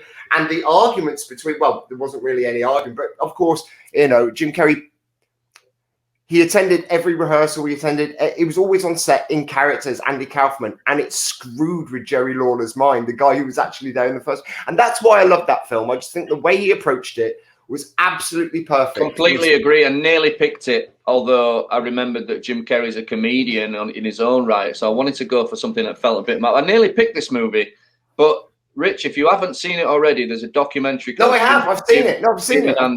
Yeah, the documentary is stunning because there's method acting, and then there's what Jim Carrey did. Jim Carrey lived in this guy's skin for months. He deliberately wound everybody up in the way that Andy Kaufman would, and he completely lost the plot. Completely lost his all sense of his own identity. He damaged himself doing this role. Yeah, and it's a fascinating documentary because it's still in him. He still can't shake this fucking Andy Kaufman thing. It's really clever. It's insane, really, really important. And I tell you what's really beautiful about that movie, when you find out that he's dying and he's got cancer, and he goes to see all these witch doctors and these, looking for that glimmer of hope, that miracle, and he sees the joke from the pulls tumors out. He sees it in his hand, the fake tumor and the blood, and he don't get mad. He just looks at it and he just starts laughing like, you fucking get this. I get it now. You know what I mean? And that in itself perfectly encapsulates what we were talking about with the whole ruse of the wrestling thing and things like that. And that is the beautiful thing about it. And that was why I love Andy Kaufman and why I love Jim Carrey and why I love that film, because it was just, it perfectly played with that kayfabe world. And as a kid who loved wrestling, it was amazing for me. It just made sense. It was great. I always think as well, the purpose of these films, if it makes you go research the person afterwards loads, then it's done its job. That's what happened with this for me. I went, not really heard of Andy Kaufman in a way, and I heard a few things, but it's kind of like that whole, like, you know, the bit where he goes to college and he's doing the show and he just says, I'm going to read the book. What book is it? Great Gatsby or something like that. Yeah, and he just starts reading the book, and he literally reads the entire book until there's like two people in the audience. Honestly, I did a massive deep dive on Andy Kaufman after this film, and I read loads, watched loads on it. It's really interesting, the stuff that you find out, and obviously you've not even talked about the Tony Clifton character. No, exactly. That blurring the lines between where the joke ends. I think it's a really interesting. I think Andy Kaufman, described as a comedian, is a bit of a misnomer. But that's but that's the point. He never described himself. He's more of himself as a song and dance man. A performance artist, but also a bit of a mind bender as well. He just tried to get inside people's skulls and make them think, why am I fucking watching this? But if you sit and watch long enough, you might see why he's doing it. Phenomenally again, as we were talking earlier, what more of a trendsetter before his time, totally. This kind of stuff all the time now. At the time, it was unheard of. Everybody was like, what? But that's exactly. So again, coming back to that whole kayfabe thing with the wrestling, we are seeing more and more of that with immersive shows and things like that. One thing, I'm going to have to go to the loo. Let's go for a wee. We'll come back to this. Right, one sec. Sorry, I've had too much coffee. All right. I want another coffee. We'll wait. Then you're going to cut there, and we'll wait. Yeah. We'll wait a minute. I won't mind a coffee now. We said that. Can I go grab a coffee? Yeah, do it. I'll leave it on. That's fine. We could pick up, can't we? That's the beauty of it. Yeah, it's not a problem. So I love the way that in that film, in Man on the Moon, he literally took what Andy Kaufman did as a ruse and ran with it in real life. I mean, I don't know if you've seen the Louis Theroux where he goes to talk to professional wrestlers in America, and he basically uses the word that they hate being used. And he said, yeah, but wrestling's fake. And they basically beasted the living shit out of him until he threw up. It's big, and that's basically what Jim Carrey did to Jerry Lawler in real life. But to me, that doesn't prove that wrestling's not fake. That just proves that performances take energy.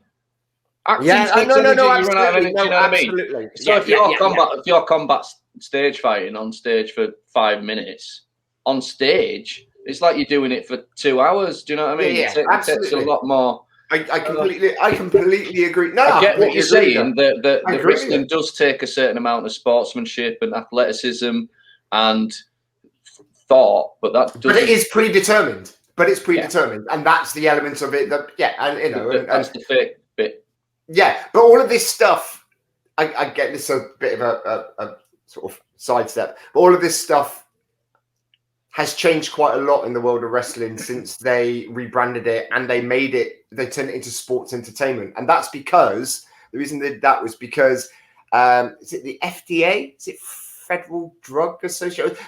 In America, basically, the sports bodies were getting really hot on checking for steroid use in sports. And because everyone was off their fucking tits on steroids in wrestling at the time. You see the size of some of those guys that in order to be able to get rid of the bad press, they just rebranded themselves so that they weren't in that governance of kind of doping and things like that. So yeah, that's kind of why they're I sort of see that change in terminology from calling wrestling a sport to calling it a performance or whatever. The sports entertainment, is an admittance that it is fake. It's a show. It's just being a little bit more honest about it.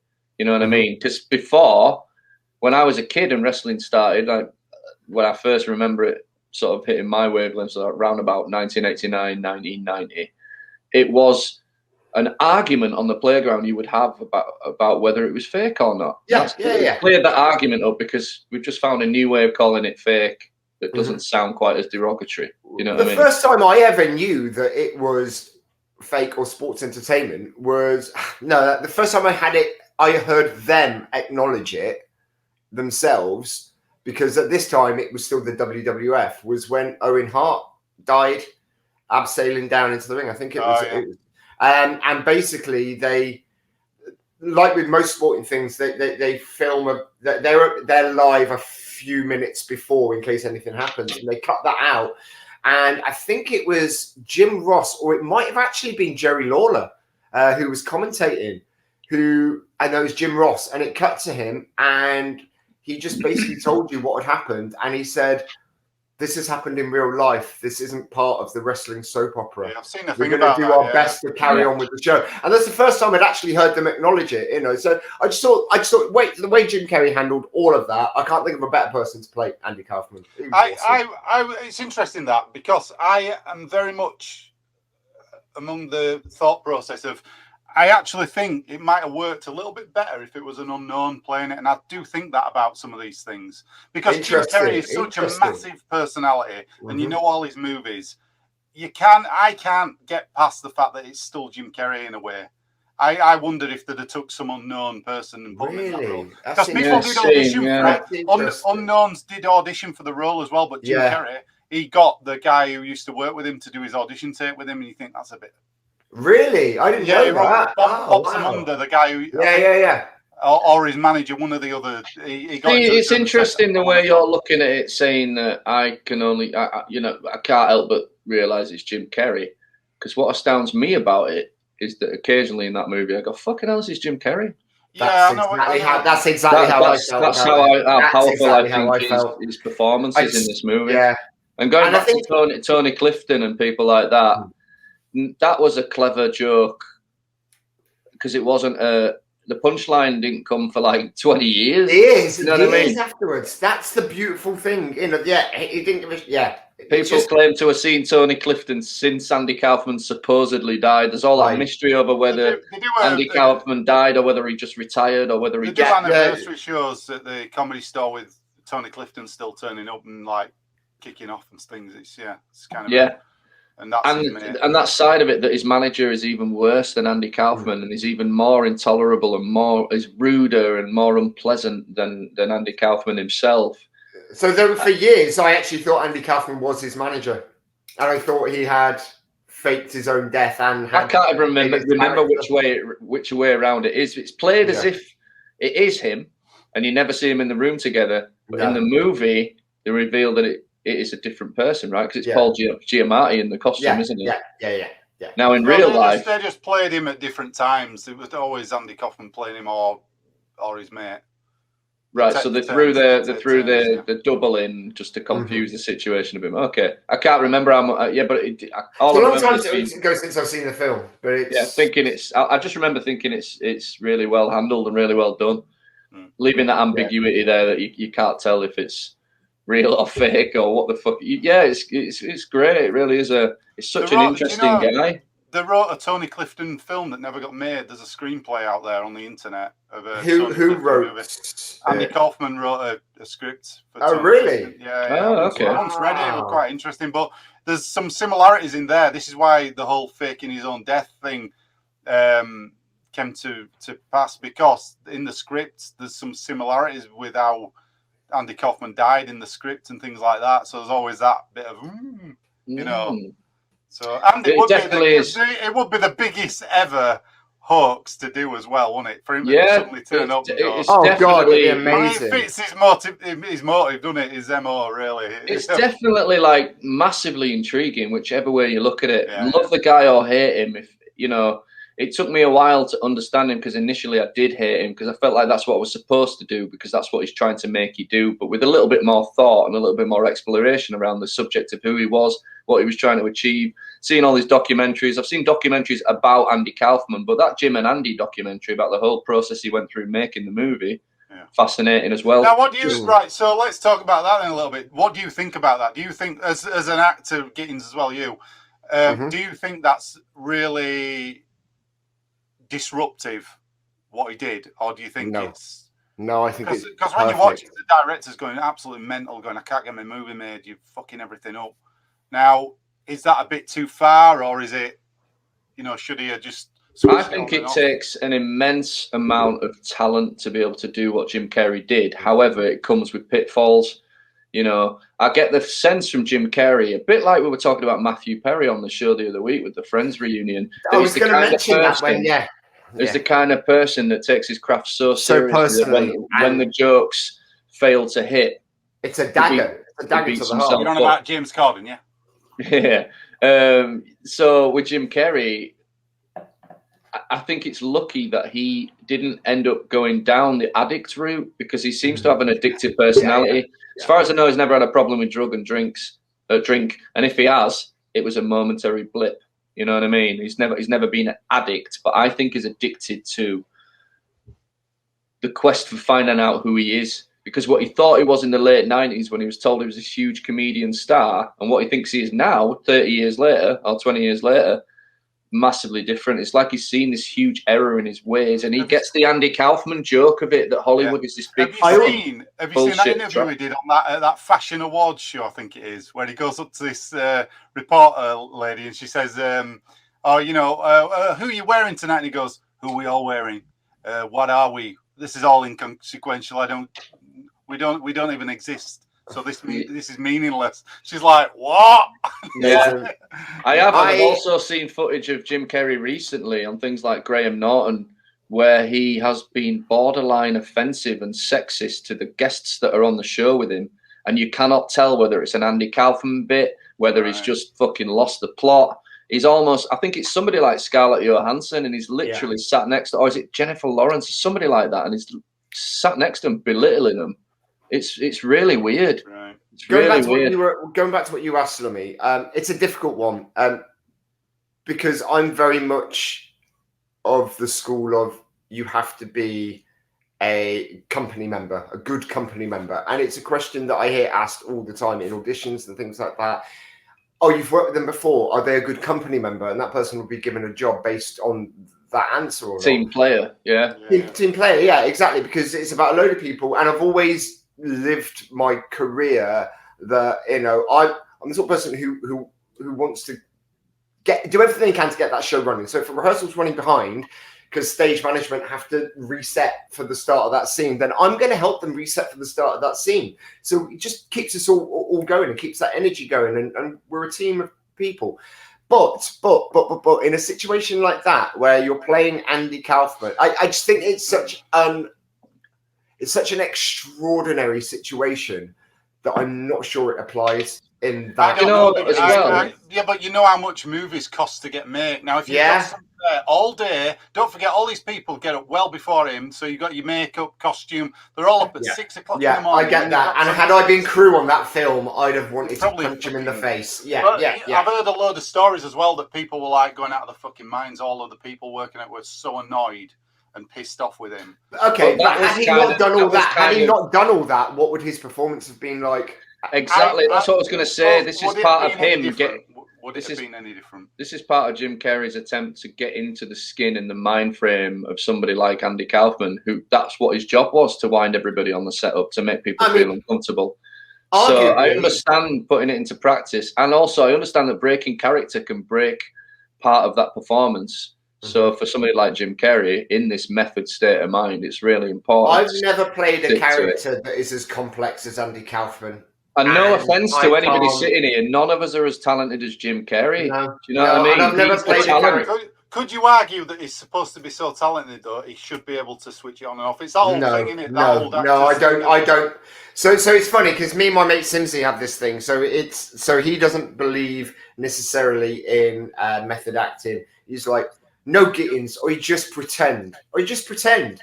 And I get that. Acting, singing, and dancing is just remembering what it's like to play with the imagination of a 6-year-old child without fear of being judged. If you can do that, then you can immerse yourself into a role. And if you can do that, then you're going to be believable.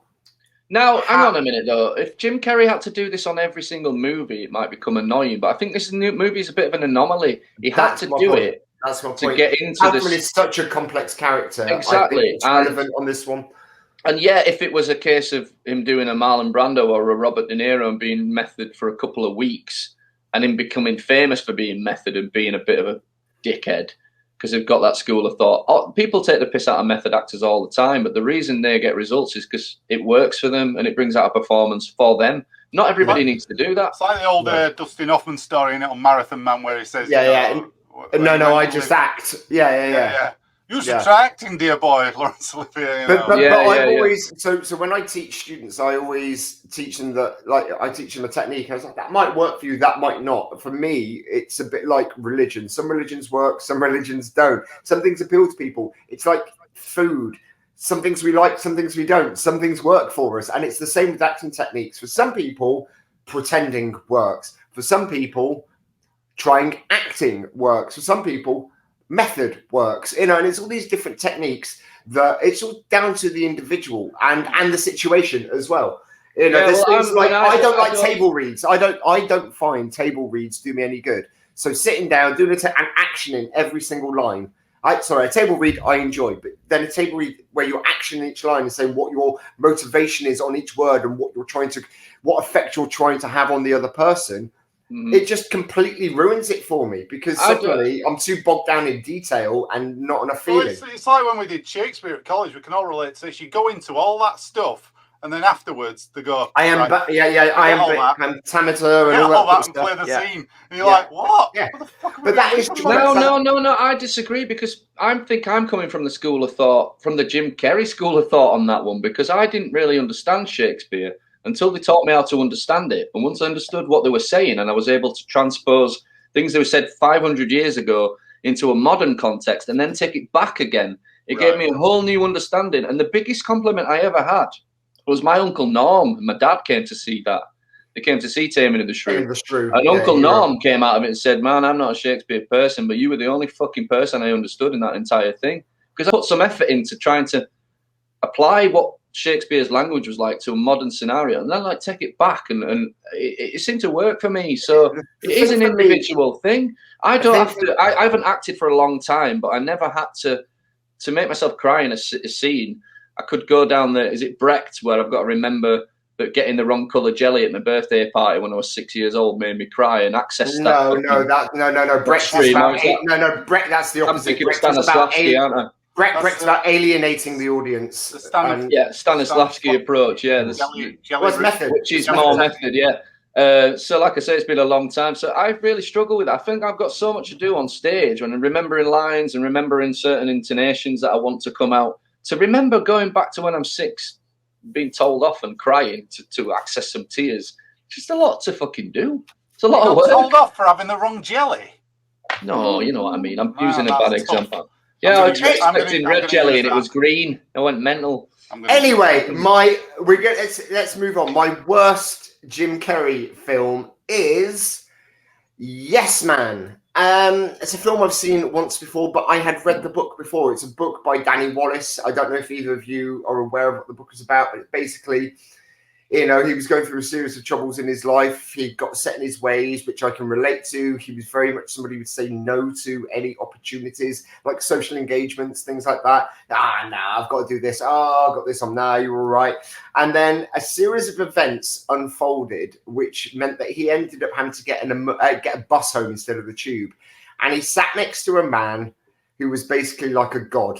And this guy just turned around to him and said, you need to say yes more. And as a result, he started saying yes more in his life.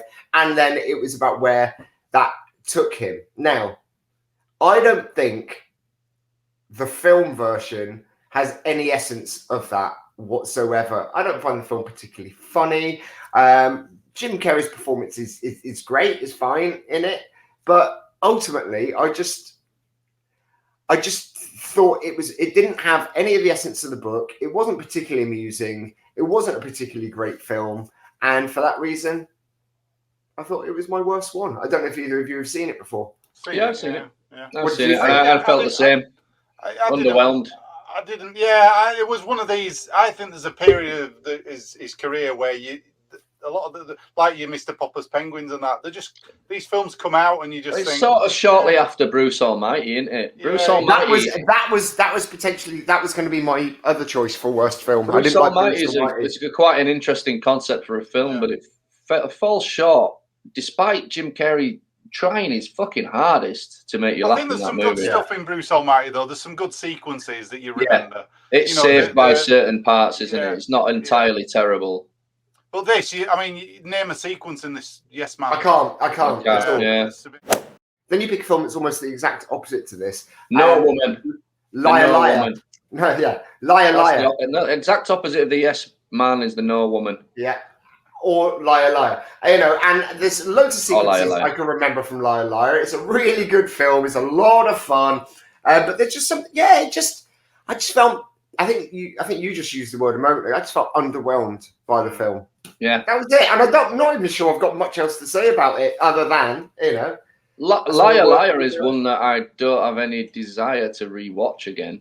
Do you know what I mean? The blooper reel for that sums up the entire film. I thought the blooper reel was really funny. There's a few we've not talked about. We've not mentioned The Mask, obviously. Yeah. I went to see that at the pictures when it came out, and we loved it so much. We went back the next day to see it. The very next day, I watched it again. Him as a superstar, didn't it? He did Ace Ventura straight after The Mask, then Dumb and Dumber. I mean, that's a triple hit of films that smashed the box office and really put him where he was. So made him a massive star. Again, The Mask isn't really a favourite of mine. I've seen it a few times, but I'd never really, like you just said, I wouldn't go back and watch it. I'm not fussed. I got that feeling that if I did, I really would see it for what it actually is now. Do you know what I mean? It's a bit cheap and nasty. And the worst thing about The Mask for me is I used to read the comic, and the comic was fucking amazing. It's proper dark. It would make an amazing movie because that mask, when you put it on, turns you into Jim Carrey, but you're a psycho as well that doesn't mind killing people. Yeah. And it's a great idea for a story. I was going to say they'll do a version of The Mask eventually, like the comic books. I hope so. It'd be interesting. Yeah, it'd be interesting to see. And it certainly won't be no Son of the Mask. And I tell you what, it got worth a mention. It broke Cameron Diaz's career as well, wasn't it? That was her first movie, and she's gone on to do some massive things. Shrek. Yeah. Can't think of any right now. Something about Mary, obviously. Well, Mary's a great film, isn't it? Yeah, I think that one is worth a rewatch. It's been a long time since I saw that. I've been thinking about that. I've thought about that film 2 or 3 times just this week. There's an extended version of that they brought out as well now. Is there? I might track that down. Yeah. I agree with you on Yes Man. It was a contender for me as well. Like you say, very forgettable. There's also we haven't mentioned The Majestic. Have you seen that? That's a great film. That's a great film. Yeah, I was interested. I haven't seen it. Is that a serious film or is it? Yeah. Okay. Which one is that, Lummy? I always get that mixed up with Matinee. It's about the trials in it where they're trying to get all the communists out of America, and he. I haven't seen it for ages, but he loses his memory, doesn't he? And he's got this. There's a theatre called The Majestic that they're building back up, and then he remembers who he was. I won't do it justice by trying to explain it because I can't remember. A series of unfortunate events as well. I thought he was really good. I thought he was good, but I wasn't bothered about the film. I agree. He's really good in it, but it was a bit of an odd one. Batman Forever. Yeah. Yeah, he was the thing that I've said this before, but he was the thing that saved the best thing movie. in that film. Yeah, I agree. Yeah. And yes, he's over the top, but it's Jim Carrey. What the fuck are you expecting? If you're expecting a subtle performance, maybe I think there's an element. I think there's an element of the Riddler that really lends itself to that personality trait, and I think he played it perfectly. Speaking of Batman. Nice segue, buddy. Up there for thinking, down there for holes in my socks. But we are going to do our very first retrospective about computer games. Normally we're looking at a franchise or a standalone film. And this time we are going to have a look at the Arkham series of Batman games. Now, this first appeared on my radar. Nathan introduced me to it, actually. And it was Arkham Asylum. Oh, man, what a game that is. I mean, okay. Right, let's just give a brief outline of what that game is. Right? This is why this game is so cool. It starts off with Batman returning Joker, having caught him in a scene we haven't seen in Gotham, and returning him to Arkham Asylum. After arresting him in Gotham City, sorry, I'm reading and thinking at the same time. After returning the Crown Prince of prime to the asylum. Chaos is unleashed when he breaks out and takes control of the asylum, and it's now up to Batman, you, to stop him, and other foes, including Bane, Harley Quinn, and Poison Ivy. I think that's a great starting point for a game. It's a bit like Indiana Jones. It's like that mini adventure that you miss, and then the game starts. And the fact that it's all premeditated by the Joker, and this is exactly what he wanted. That he wanted to be returned to Arkham so he can make Batman go crazy. It's just a great premise for that first game. Yeah. And it's not just, oh, I'm Batman, I'm going to jump in the middle of a bunch of thugs and kick the crap out of them all. You've got to be the detective. You've got to figure out the mystery. Yeah. There's mysteries in every corner. The whole history of the Arkham, the old Arkham, what's it called? Warden. The whole Warden thing, that whole storyline going on there. All the little things the Riddler's left lying around for you to collect. And, you know, and every time you go through a little sequence of being in the asylum itself, and then all of a sudden you find yourself under the asylum and Killer Croc's chasing you through the sewers, and it's pretty terrifying. You know, it actually hit the notes of the darker Batman comics that I wanted to see. Also, he's supposed to be, a detective. You know, he's detective comics now. That's his superpower. Yeah. All these Batman films that come out, they just miss that every single time. You're absolutely right. Yeah, you're absolutely right. They take away all the police work that he does. Did it perfect. It really did. Now, the thing I didn't know about this film, about this game, is that originally, actually, after The Dark Knight, it was EA Sports had the rights to make a Batman game, and they were trying to make this game, and the film got released, and they were ages away from completing the game, so they ended up getting rid of it, and at a cost of $100 million. EA Sports wasted $100 million on trying to make a Batman game, and then when Eidos were given the rights again, they got in touch with a studio that had a British studio that had only made one game before and only had a staff roster of 40 people, and that was Rocksteady Studios. And by the end of making the Batman game, they think they had 60 staff members. But there was one staff member at Eidos who it took them 2 years to make the game, and there's one staff member, which sounds great, like I'd love to work on that game, but there's one staff member whose job for 2 years, his job was rendering and animating Batman's cloak. That was his only job, 2 years, and Batman's cloak had over 60 different sound effects that were all made by using an old leather jacket and a wedding dress and beating them together, and that's how they created the sound effects for Batman. I'll tell you, the power of these games for me is almost every time I think about them, it makes me want to replay them. It makes me want to enough. I want to play them now. Yeah. So much put into them. When you think about the variation, sometimes you're fighting, you've got 60 people to beat, and it's a fight scene, and then you've got the crawling around looking for clues. But then you've got things like when you meet the Scarecrow and he drugs you, and it goes into that other 3D level, and you've got to. It's just brilliant, and it almost turns into a platform game during those Scarecrow runs, it does, doesn't it? That's slightly 3D, It does, so it really makes an effort to include a great roster of characters, like even Aaron Cash, who's in a lot of the comic books. James Gordon's in it quite a lot. You've got Victor Zsasz, who's quite terrifying in this first one as well. Scarecrow's great. It's interesting, isn't it? Because it's such a good game. You think it didn't have to be that good in a way. Yeah.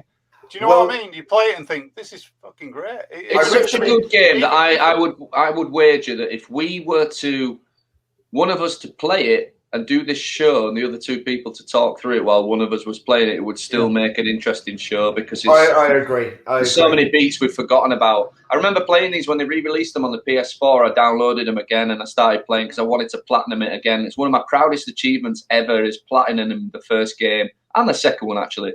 It took me a long time. They weren't easy, but I wanted to do it again, and I did, and it's just great. Just like remember the sequences and stuff. You know, it's cool. I read something today. Go on. I always say there was that thing, that challenge you couldn't do for ages on it, and I always say this. I managed to do it. Do you remember? I know this because you told me about it. You told me you've got to do a massive combo, but you've also got to include all of Batman's special moves, which you can't do till you've unlocked all those moves. And even when you get all those moves, it is not fucking easy to do. No. At all. I read something today that made me go, this is one of the reasons Webby loves this game so much, or it appeals to him, is that they took the puzzles and all the mysteries around the game, all those sort of techniques that you have to play with the playability of that. They took it directly from Zelda. They wanted to create something that was as complicated and as intricate and interesting as Zelda. And also, I think the thing that also made it was that originally it's the fighting elements of it that works really well. It flows so well. And what they originally tried to do was have the same fighting style or technique playability as Parappa the Rapper or Guitar Hero type thing. But actually they realized that wasn't going to work. So they went through 2 more versions of it before they found the one that they've got that works absolutely brilliant. Man, it's bloody clever. The animation in the fight sequences is really, really clever. It's really varied. It gets better as the games go on, and almost to the point where in Arkham Knight, when you're in a fight scene, you are doing constantly different moves. So it's not just every time you punch, the punch looks the same. It's just variation there. It's stunning. I love it. It's absolutely brilliant. I think that the way they let it, just to segue into the next game as well. The other thing that works. So before you do that, so there was something that Rocksteady had to release themselves, some information, because they had put something in the first game in Asylum that nobody had found. Nobody, out of all the people who bought the game, not one person had found. And it was basically in the warden's office. If you blow up the wall in his office, there are clues about the next game behind there. But the reason nobody found it was because it took 3 gel explosions to blow up the wall as opposed to 1. And it didn't appear in your detective vision that there was a secret behind there. So they had to kind of tell their audience that this was a thing. In order just to explain to people what Rich means is when you've got your detective mode on, the things that you can activate are things that you can utilize in the world are highlighted. So this wall is one that's hidden. And I know about this. And the last time I played it, I went and found it. But it's too late. It's too late after the fact, isn't it? They had to reduce elements of the detective mode in the next game as well, because what they found were people were pretty much playing the first game solely on detective mode, and they're like, it's kind of not the. And then they were like, should we have a timer on it? And they're like, no, because there's no way that Batman would have a tool that ran out of batteries like that. You know, a technique. So yeah, it's interesting actually. Man, it's clever as fuck. They went into. It's clever as fuck. Okay, I mean, we're going to get to this in a bit when we talk about the third game and Gittin's distaste for that game. However, one of the biggest build-ups in Arkham Asylum is where you call the Batmobile. You think, bloody hell, giving me all this shit and I'm going to get to drive the Batmobile. How awesome. And you call the Batmobile and it comes out. Do you remember this bit? It comes out, drives itself towards you and fucking flies straight into the water. So you don't even, you get to see the Batmobile for like 30 seconds and you never get to use it. Do you remember that, Lum? In the first game? Yeah. You call the Batmobile and it comes in the courtyard and you get stuff out of it. Yeah, you get stuff out of it, but just when it looks like you're going to get into it. I can't remember. Maybe I'm thinking of the second game. Second game. Maybe I'm just made all that shit up. I think that's anyway, yeah, so game. you don't actually get into the Batmobile. So that's part of the reason why the third one was, for me, I was like, all right, great, we get to go in the Batmobile. But yeah, Batman Arkham Asylum, they really put a lot of work into the story. So the second story works. This whole premise that they've had to lock down the city because the Arkham Asylum has become too violent. People are breaking out. It's all gone nuts. So they section off a part of the city, and the only man that can go in to fix this city is Batman. And then you've got like people that were left in the city are getting attacked. So you've got to save them from the bad guys. It's just above and beyond in like from what I wanted from a game. But that's what I mean. It didn't have to be the first outing, and you think this is phenomenal. Yeah. It's far too good. And again, what I really love about it, okay, look, I don't like Arkham Knight, and we'll get onto that in a moment. But what I really love is the fact that the franchise or the series of games, for me, it's not all about Batman. For me, it's about this other character that runs through all of those games, and it's Arkham. It's almost like another character. It's got personality. But they say that about Gotham as well, don't they? About the city but that's itself, what it's beautifully done. So yeah, in the second one, when you finally it's recognizable. It's got all those elements to it that you're like, oh God, I know what this is. I get it. I can almost predict its unpredictability and all of those sort of things. But also they do something that's really hard to do, and they better themselves each time. So in the first game, you're like, wow, this is really impressive. Don't need much more from this. In the second game, they're like, oh, if you like that, try playing as Robin. Here, have a bit of Catwoman. Play as them. They're playable characters now, and you're like, fucking hell, that's generous. Thank you. But the list of bad guys goes on and on. So in the second one, the Joker's back. You've got Harley Quinn. But Ra's al Ghul appears, Talia al Ghul, Robin, who's not a bad guy, obviously, but you get to play as him. Two-Face, Killer Croc, again, Oracle, Hugo Strange, Deadshot. You've got Victor Zsasz, you've got Mr. Freeze, Calendar Man, the Mad Hatter, Penguin, Black Mask, Azrael, Scarecrow. Solomon Grundy. Scarecrow's not in this one. The Riddler and Bane and Clayface. I mean, that's just a fucking unbelievable roster of people, and you've got to interact with all these people. Wait, hang on. Scarecrow's not in the second one, but don't you have those dream sequences like you had in the first one? And the second one, it's all done by Ra's al Ghul in that. Of course it is. You remember? You have to go in the stand and you're fighting all these Ra's al Ghuls that are made out of sand. So there is that element there. There's still, because there's another flower that you can poison Batman. It's just not the Scarecrow's poison. It's the Ra's al Ghul poison. Of course. Black Mask is in it as well. Yeah, it's Azrael as well. So it's people in this game that the fans never thought we would be interacting with. I never thought we'd get to play as Azrael and mess about, because part of it so there's separate mysteries in the game. They've got the mystery of Azrael. You're chasing him around the city, finding his little footprints and stuff, and trying to figure out who he is and what he's doing there until you face him, until you come face to face with him. It's really well done. It's the DLC was fantastic as well. It let you play as Harley Quinn and the Joker. So yeah, they did a really just perfect, for me, you know, as a fan of Batman, a fan of the comics, they did a perfect thing with it, and they carried that on for me for the second and third games as well.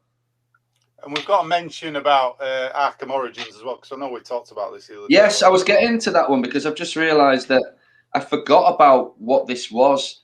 So the game Arkham Origins is a prequel to Arkham Asylum and focuses on Batman being targeted by 8 different assassins, and the Black Mask. So Black Mask is overseeing this whole thing, but you've got Deadshot and what's he called? The Electrocutioner, Deadshot, Alberto Falcone, Firefly, Shiva,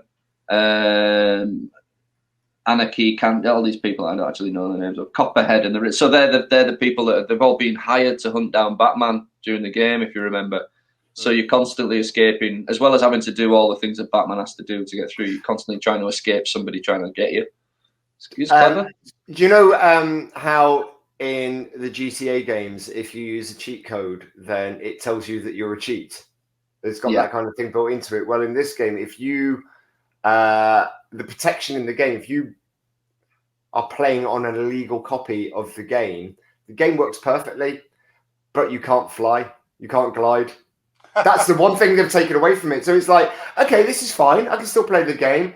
Okay, it's a little bit more difficult, and then there's the bit with all the smoke, the poisonous gas and stuff, and that's just where you die if you're playing an illegal copy of the game. But it's just a nice little thing where they're going, no, we'll let you get to a certain point, and then fuck you, just when you're invested enough. Just buy a real copy. I just remembered something really awesome as well. The second game starts inside a crematorium, and the Joker's body's in there. And the first thing you have to do is activate the flames to burn up Joker's body. Is that the third one? That's the third one, then. Yeah. Is it? Is that the most recent one?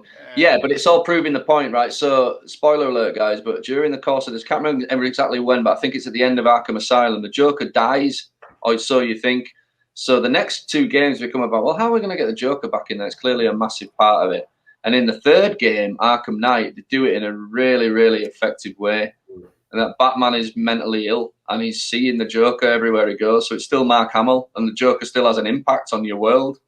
It's really cool. So in the third game, Arkham Knight, after Scarecrow threatens to pollute Gotham City with his fear toxin, Batman turns to his closest allies and has to fight some of his most dangerous enemies, including a mysterious figure called the Arkham Knight, who's in control of the city. So again, it's all about the mystery of who the Arkham Knight is, whether it's Robin or Jason Todd or whether it used to be a good guy or whatever. But also you've got the fact that Batman has a time limit and he pretty much knows, spoiler alert, he's going to be dead by the end of the game. This is what you missed out on, Gittins. That storyline continues and it's really, really good. And at the end of the game, do you remember the end of the game, Lummy? Yeah. Well, don't spoil it. I might play it. I hope you do play it, but yeah, that's what. So in the, okay, give you a little the elephant in the room insight here. into it. The elephant in the room here is the Batmobile, and it's not just me, right? The Batmobile. It is in this chat. It is in this chat, but the Batmobile in this game really split the fan base. One, because of its difficulty, but two, because you've got a guy, Batman, who famously doesn't kill people, who's got this fucking tank of a Batmobile that can kill people, and it just doesn't really. It just spoiled the game for me. It's not killing him. It's just immobilizing him. Yeah. Yeah.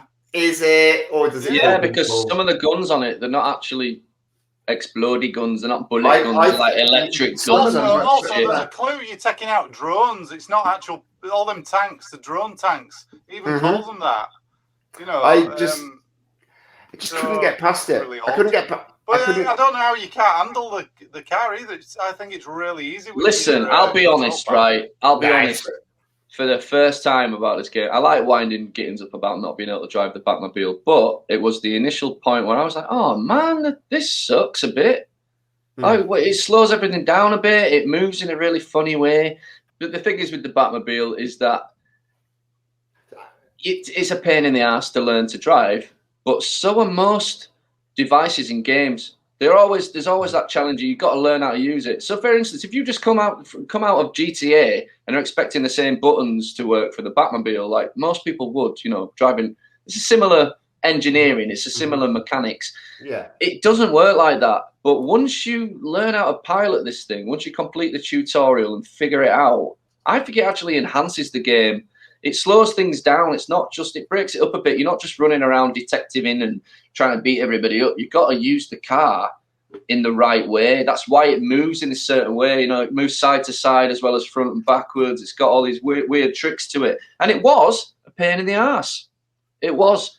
But it's also, once you've learned it, it's like, yay, I did that. You know what I mean? It wasn't that bad. And yeah, the thing is, it's a natural step in the game progress as well. You start off, Arkham Asylum starts off a bit more of a simple map.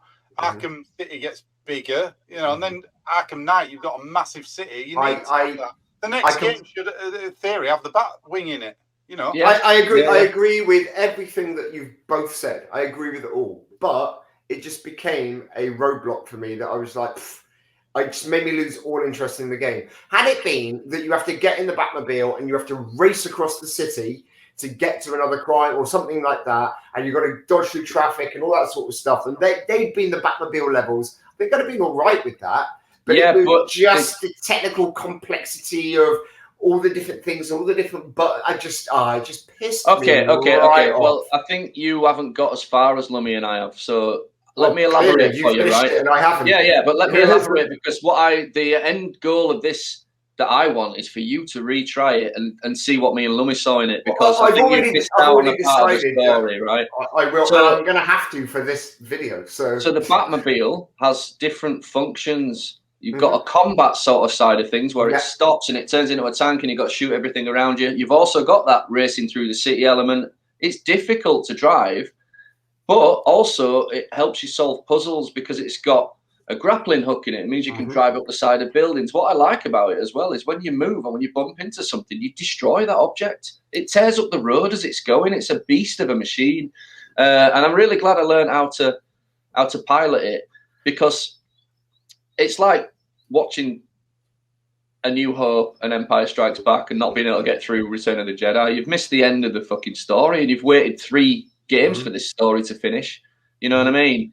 And the ending I thought was absolutely excellently done. But it's the puzzle. It's the puzzle side of it that I just hated. I hated the grab. It was, in fact, I think it was probably that tutorial where you're stuck in an area and you have to escape from that. I just couldn't get out of that area, and I was like, do you know what? Fuck this game. Fuck the Batmobile, and I never played it again. And I know I'm not the only person. I know there are thousands of people just like me who got to the same point. Pay full price for it then. I can't even remember how much I paid for it. Even if I buy a game for £5 on Steam, I still finish the bastard. Yeah, that's because you're cheap. Yeah, I get what you're saying. Gittins, I get what you're saying. I just think it's a shame that has stopped you getting any further. I think if you finish that first bit, yes, you do have to go back to the Batmobile. To finish the game, you've got to use the Batmobile, right? Which is a bit of a swizz, I guess, if you're not the kind of person that can get your head around piloting the Batmobile. However, the end of the game and the story of this third game is totally worth it. It's totally worth the effort it takes to just get past that, you know. But it's like Battlefront. I was really enjoying being a Star Wars character, shooting other Star Wars characters. And then as soon as there was a level where you had to fly a ship, and I got to that point and I was like, I can't be arsed with this. Dude, that's optional in Battlefront. Flying the ships is a separate part. You've got Starfighter Assault. No, there was one in the story mode. In the story mode, there's a bit where you have to fly the ship, and I stopped playing it there at that point. Yeah. I find those Star Wars... Battlefront 2, sorry, Battlefront 2. Sorry, yes, Battlefront 2, yeah. I find those Star Wars flying levels difficult even now. In fact, I played one for the first time in ages, literally 2 days ago. I had a spare half an hour, and I played flying a bloody X-Wing around, and it's fucking difficult, man. I can play games. I'm all right. I'm no slouch, but I'm not like bothered about being the top of every leaderboard in the world. But this, I just cannot get my head around the mechanics of it. So I get what you're saying. It's that same feeling that I've had. And I just think games I got to a point where I'm like, I'm just not interested in the mechanics of this bit. And if I understand. I do understand. I'm out, you know. And I do rib you about it. But let me give you an example of some of the stuff you might have missed out on. Just from this list in front of me, right? Again, you've got most of the regular characters we've already seen, but Black Mask's back in this one. Hush is in this one. You've got Lucius Fox in it. You've got Man-Bat, who's a fascinating character. Yeah. There's some lazy-ass writing, but it really works for me. Professor Pig's in it, and that is one terrifying-ass character. Deacon Blackfire, Lex Luthor's in it. Wasn't Professor Pig in Gotham? Didn't they have Professor Pig in Gotham? Yeah. They did, didn't they? Yeah, and they wasted him in one episode when they could have had him going on forever, because that was a genuinely scary bit of that movie. You're right, yeah. I think he would be a great shout for a Batman movie, Professor Pig. He's terrifying. But in the game, it really is pretty scary. What they do with him is pretty... I remember being like, oh, God. You know, you get those bits that make you... I was just going to say that's a good thing about these games, the whole series. It don't shy away from showing you that, you know. Yeah. That Killer Croc bit in the first game where he's chasing you through this... You're on these wooden platforms, and if you wobble them too much, the water ripples and Killer Croc finds you. So you've got to walk through this frigging thing. Every one of these games has got that horror element in it. But I even like what they did with the Penguin in this. Yeah, it's the only bad thing about the Penguin in this is the voice acting. It's like the worst Cockney accent you've ever heard, mate. Man died to shame. It's properly terrible. But what they do with him is great. How they work how they work the Penguin into it is really clever. But yeah, man, I think maybe you'll go back to it, get past that tutorial point and see what's going on. I think just to complete the story, in fact, because there's things going on. I'd like to play all three of them again, I think, and I've only just finished them. You'll get a chance because they re-release them every 5 minutes on another format. I'm not buying them again. I just re-downloaded them like a year ago. Yeah. So yeah, I played through Arkham Asylum again. And then I started on Arkham City thinking, I'll platinum this one as well, piece of piss. But then I remembered there's a couple of properly tricky trophies. The Riddler ones. Did you get the Riddler challenge where you got to get all his trophies? That's really difficult. I mean, that's the bit I'm really looking forward to in the new Robert Pattinson incarnation of Batman is watching him going around just trying to solve all these and spending ages. That's what you guys were just saying about him being a detective. Yeah. Yeah. In the first bit of that trailer of the new Batman movie, Batman goes onto the crime scene with the police, and he's actually like looking at the clues. Probably and the first time they've done it in a film. Yeah. I mean, I don't know. I mean, but yeah, maybe you're right. I don't know what he does actually detect in the other movies. Right. Even in the in all the other films, he's been an action character. I'll tell you, in the Tim Burton ones, he solves the chemical thing. Yeah, the chemical equation. That's probably it. Yeah. And what's the one where he does? Oh no, that's the Batman. I don't know if that's counted because he cheats. Do you remember he sets up that sonar thing, and Alfred's like, "We can't do this, Master Bruce. This is illegal. We're spying on people." Yeah. It's not exactly detective work, though, is it? It's just a gadget that they already had. It's like, it's cheating. You cheated, Batman. You cheater. But like you say, the crime scene, if he flew in there while police have sealed it off and had a quick look round, like what happens in the game.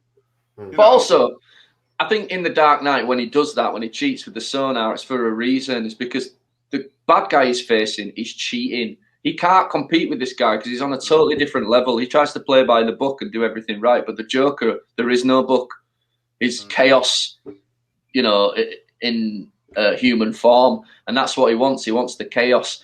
So there is no way of predicting his behavior. There is no way of detecting what he's going to do next unless you fucking cheat. So he has to cheat. But then he makes a big deal at the end of it by blowing the computer up, doesn't he? I just remembered what else the Batmobile's used for, transporting your prisoners back to the... Yeah, that's right. Yeah, you got capture people and take them back. Cool thing that opens up. So one thing I did, I know that the characters are voiced by some very famous actors and people who played the characters in the animated series as well. But the actor, the mocap, the motion capture actor that they used, played 3 different roles. He did the animation, the mocap for Batman, for the Joker, and for Harley Quinn.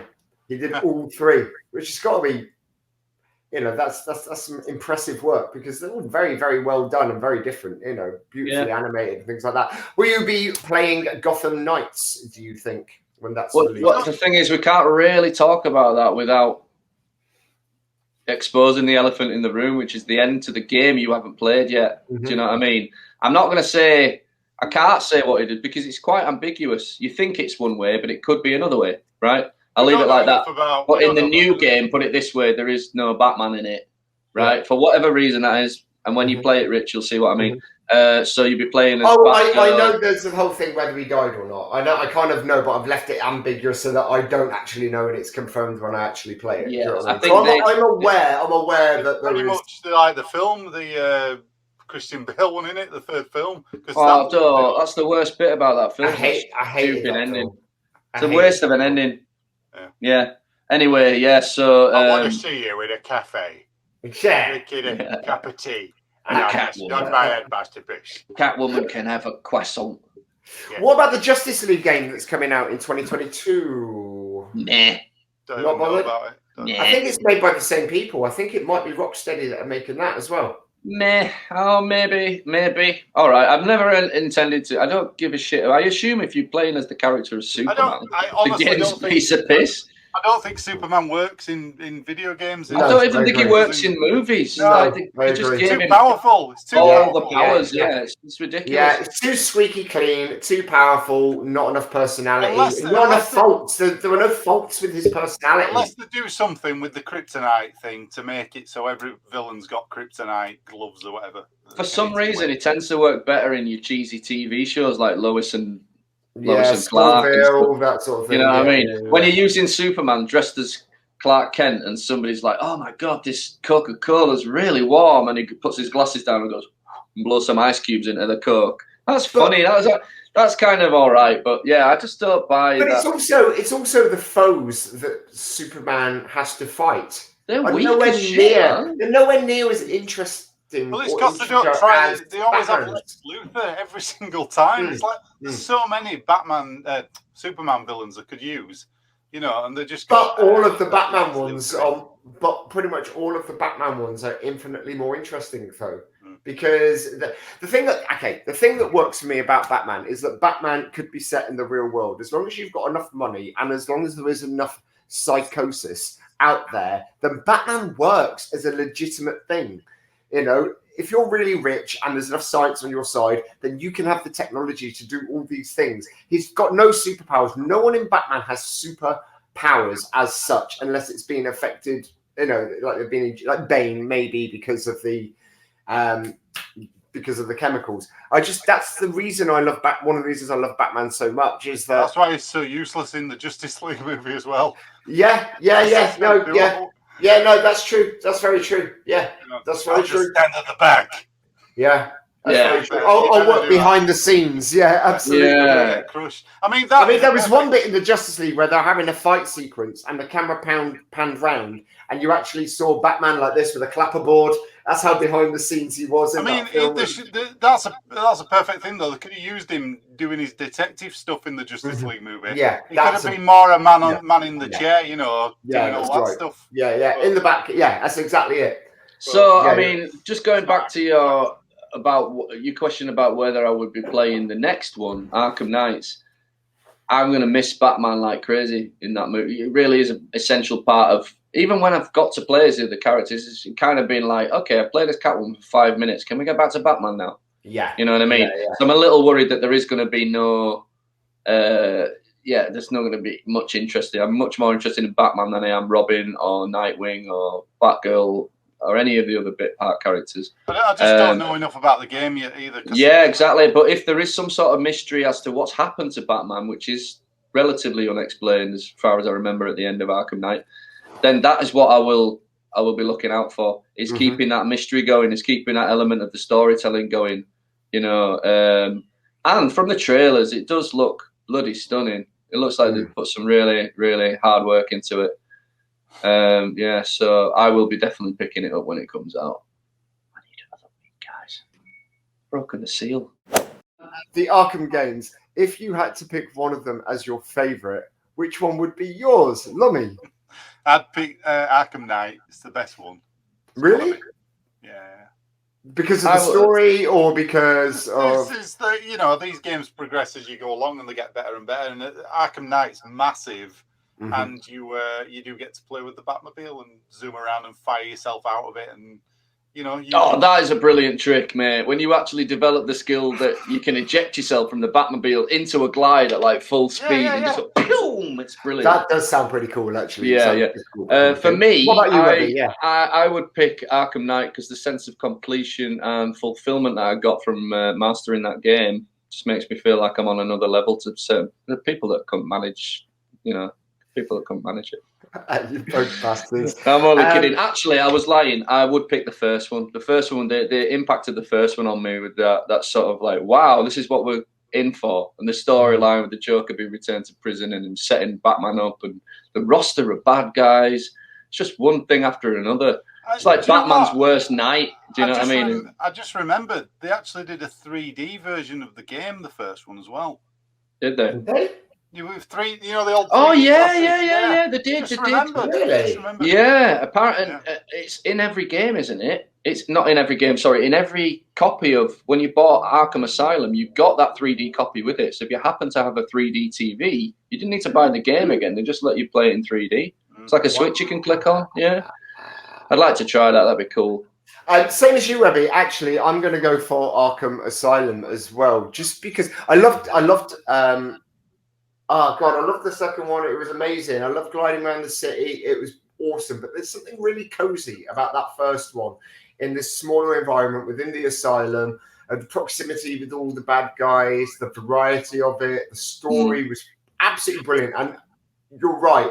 What an introduction to this series of games. I just thought, it's phenomenal. And it's made me want to go and I think we're all feeling the same. We're going to have to go play them all right now. See you later, guys. Just going to go download these games and get it. Weird. Watch Dumb and Dumber while we play Arkham. Yeah. Okay, well, Webby, Lummy, Thank you very much. It's been really interesting to hear about your best and worst and about your favourite Batmans and all that sort of stuff, all the information about the Arkham games and stuff. Is there anything that you want to say before we get together again? No, not really. It's been nice today. We've had a good chat. It's been genuinely hand on heart. It's been really fun, but also I hope that you give Arkham Knight a fair shot, man. I hope you go back to it and find something in it. I will. There's something in the story that definitely will hook you in if you can get over the hiccups you've got with it. Yeah. But I understand the Batmobile was an arse to drive. It really was, but it's done deliberately. They could have given you a Batmobile that drives like a car, and that's it. But they didn't want to do that. They've done it for a reason. There's a reason he's in a tank. The city's under siege, man. There's fucking bad guys everywhere. Like, every corner you go around, huge groups of bad guys. So, yeah, I hope you give it another shot and report back to us. Do you think the Batmobile would be... What platform do you play on, Lemmy? Do you play on PC or PlayStation? I played on PlayStation and I've played on PC as well. Played on both. Okay, so is the Batmobile easier to navigate using a PC than it is on a console? Just because you've got... I use a pad. Okay. I'm just thinking with a keyboard and a controller. It'd be a nightmare with a keyboard. It'd be an absolute... I won't play it on a keyboard. I think the problem is with the Batmobile is that it's got all these different modes. So when you have to figure out that the Batmobile can move side to side as well as forwards and backwards, that's when it's like in attack mode, in combat mode. But the rest of the time, it does drive like a car. You do get used to it. And once you get used to it and you drive it well, it feels amazing. Right. It feels amazing. So the Riddler challenges that have been out throughout this game, you've got a new series of them in Arkham Knight that are all revolving around using the Batmobile in a series of races to take on the Riddler. And you're not just racing along the floor. You've got to go up the side of the walls. You've got to jump over pits. You've got to time it right. It's challenging. It's supposed to be difficult. Do you know what I mean? And I guess that's another thing. You've got to one-up yourself on the next game. If you make it just as easy as the thing that we just played that everybody finished, it's bullshit. You know what I mean? It's exactly the same. So I think they did something really clever, and they separated the men from the boys, didn't they, with that whole mechanic of using the Batmobile. People gave up. Yeah.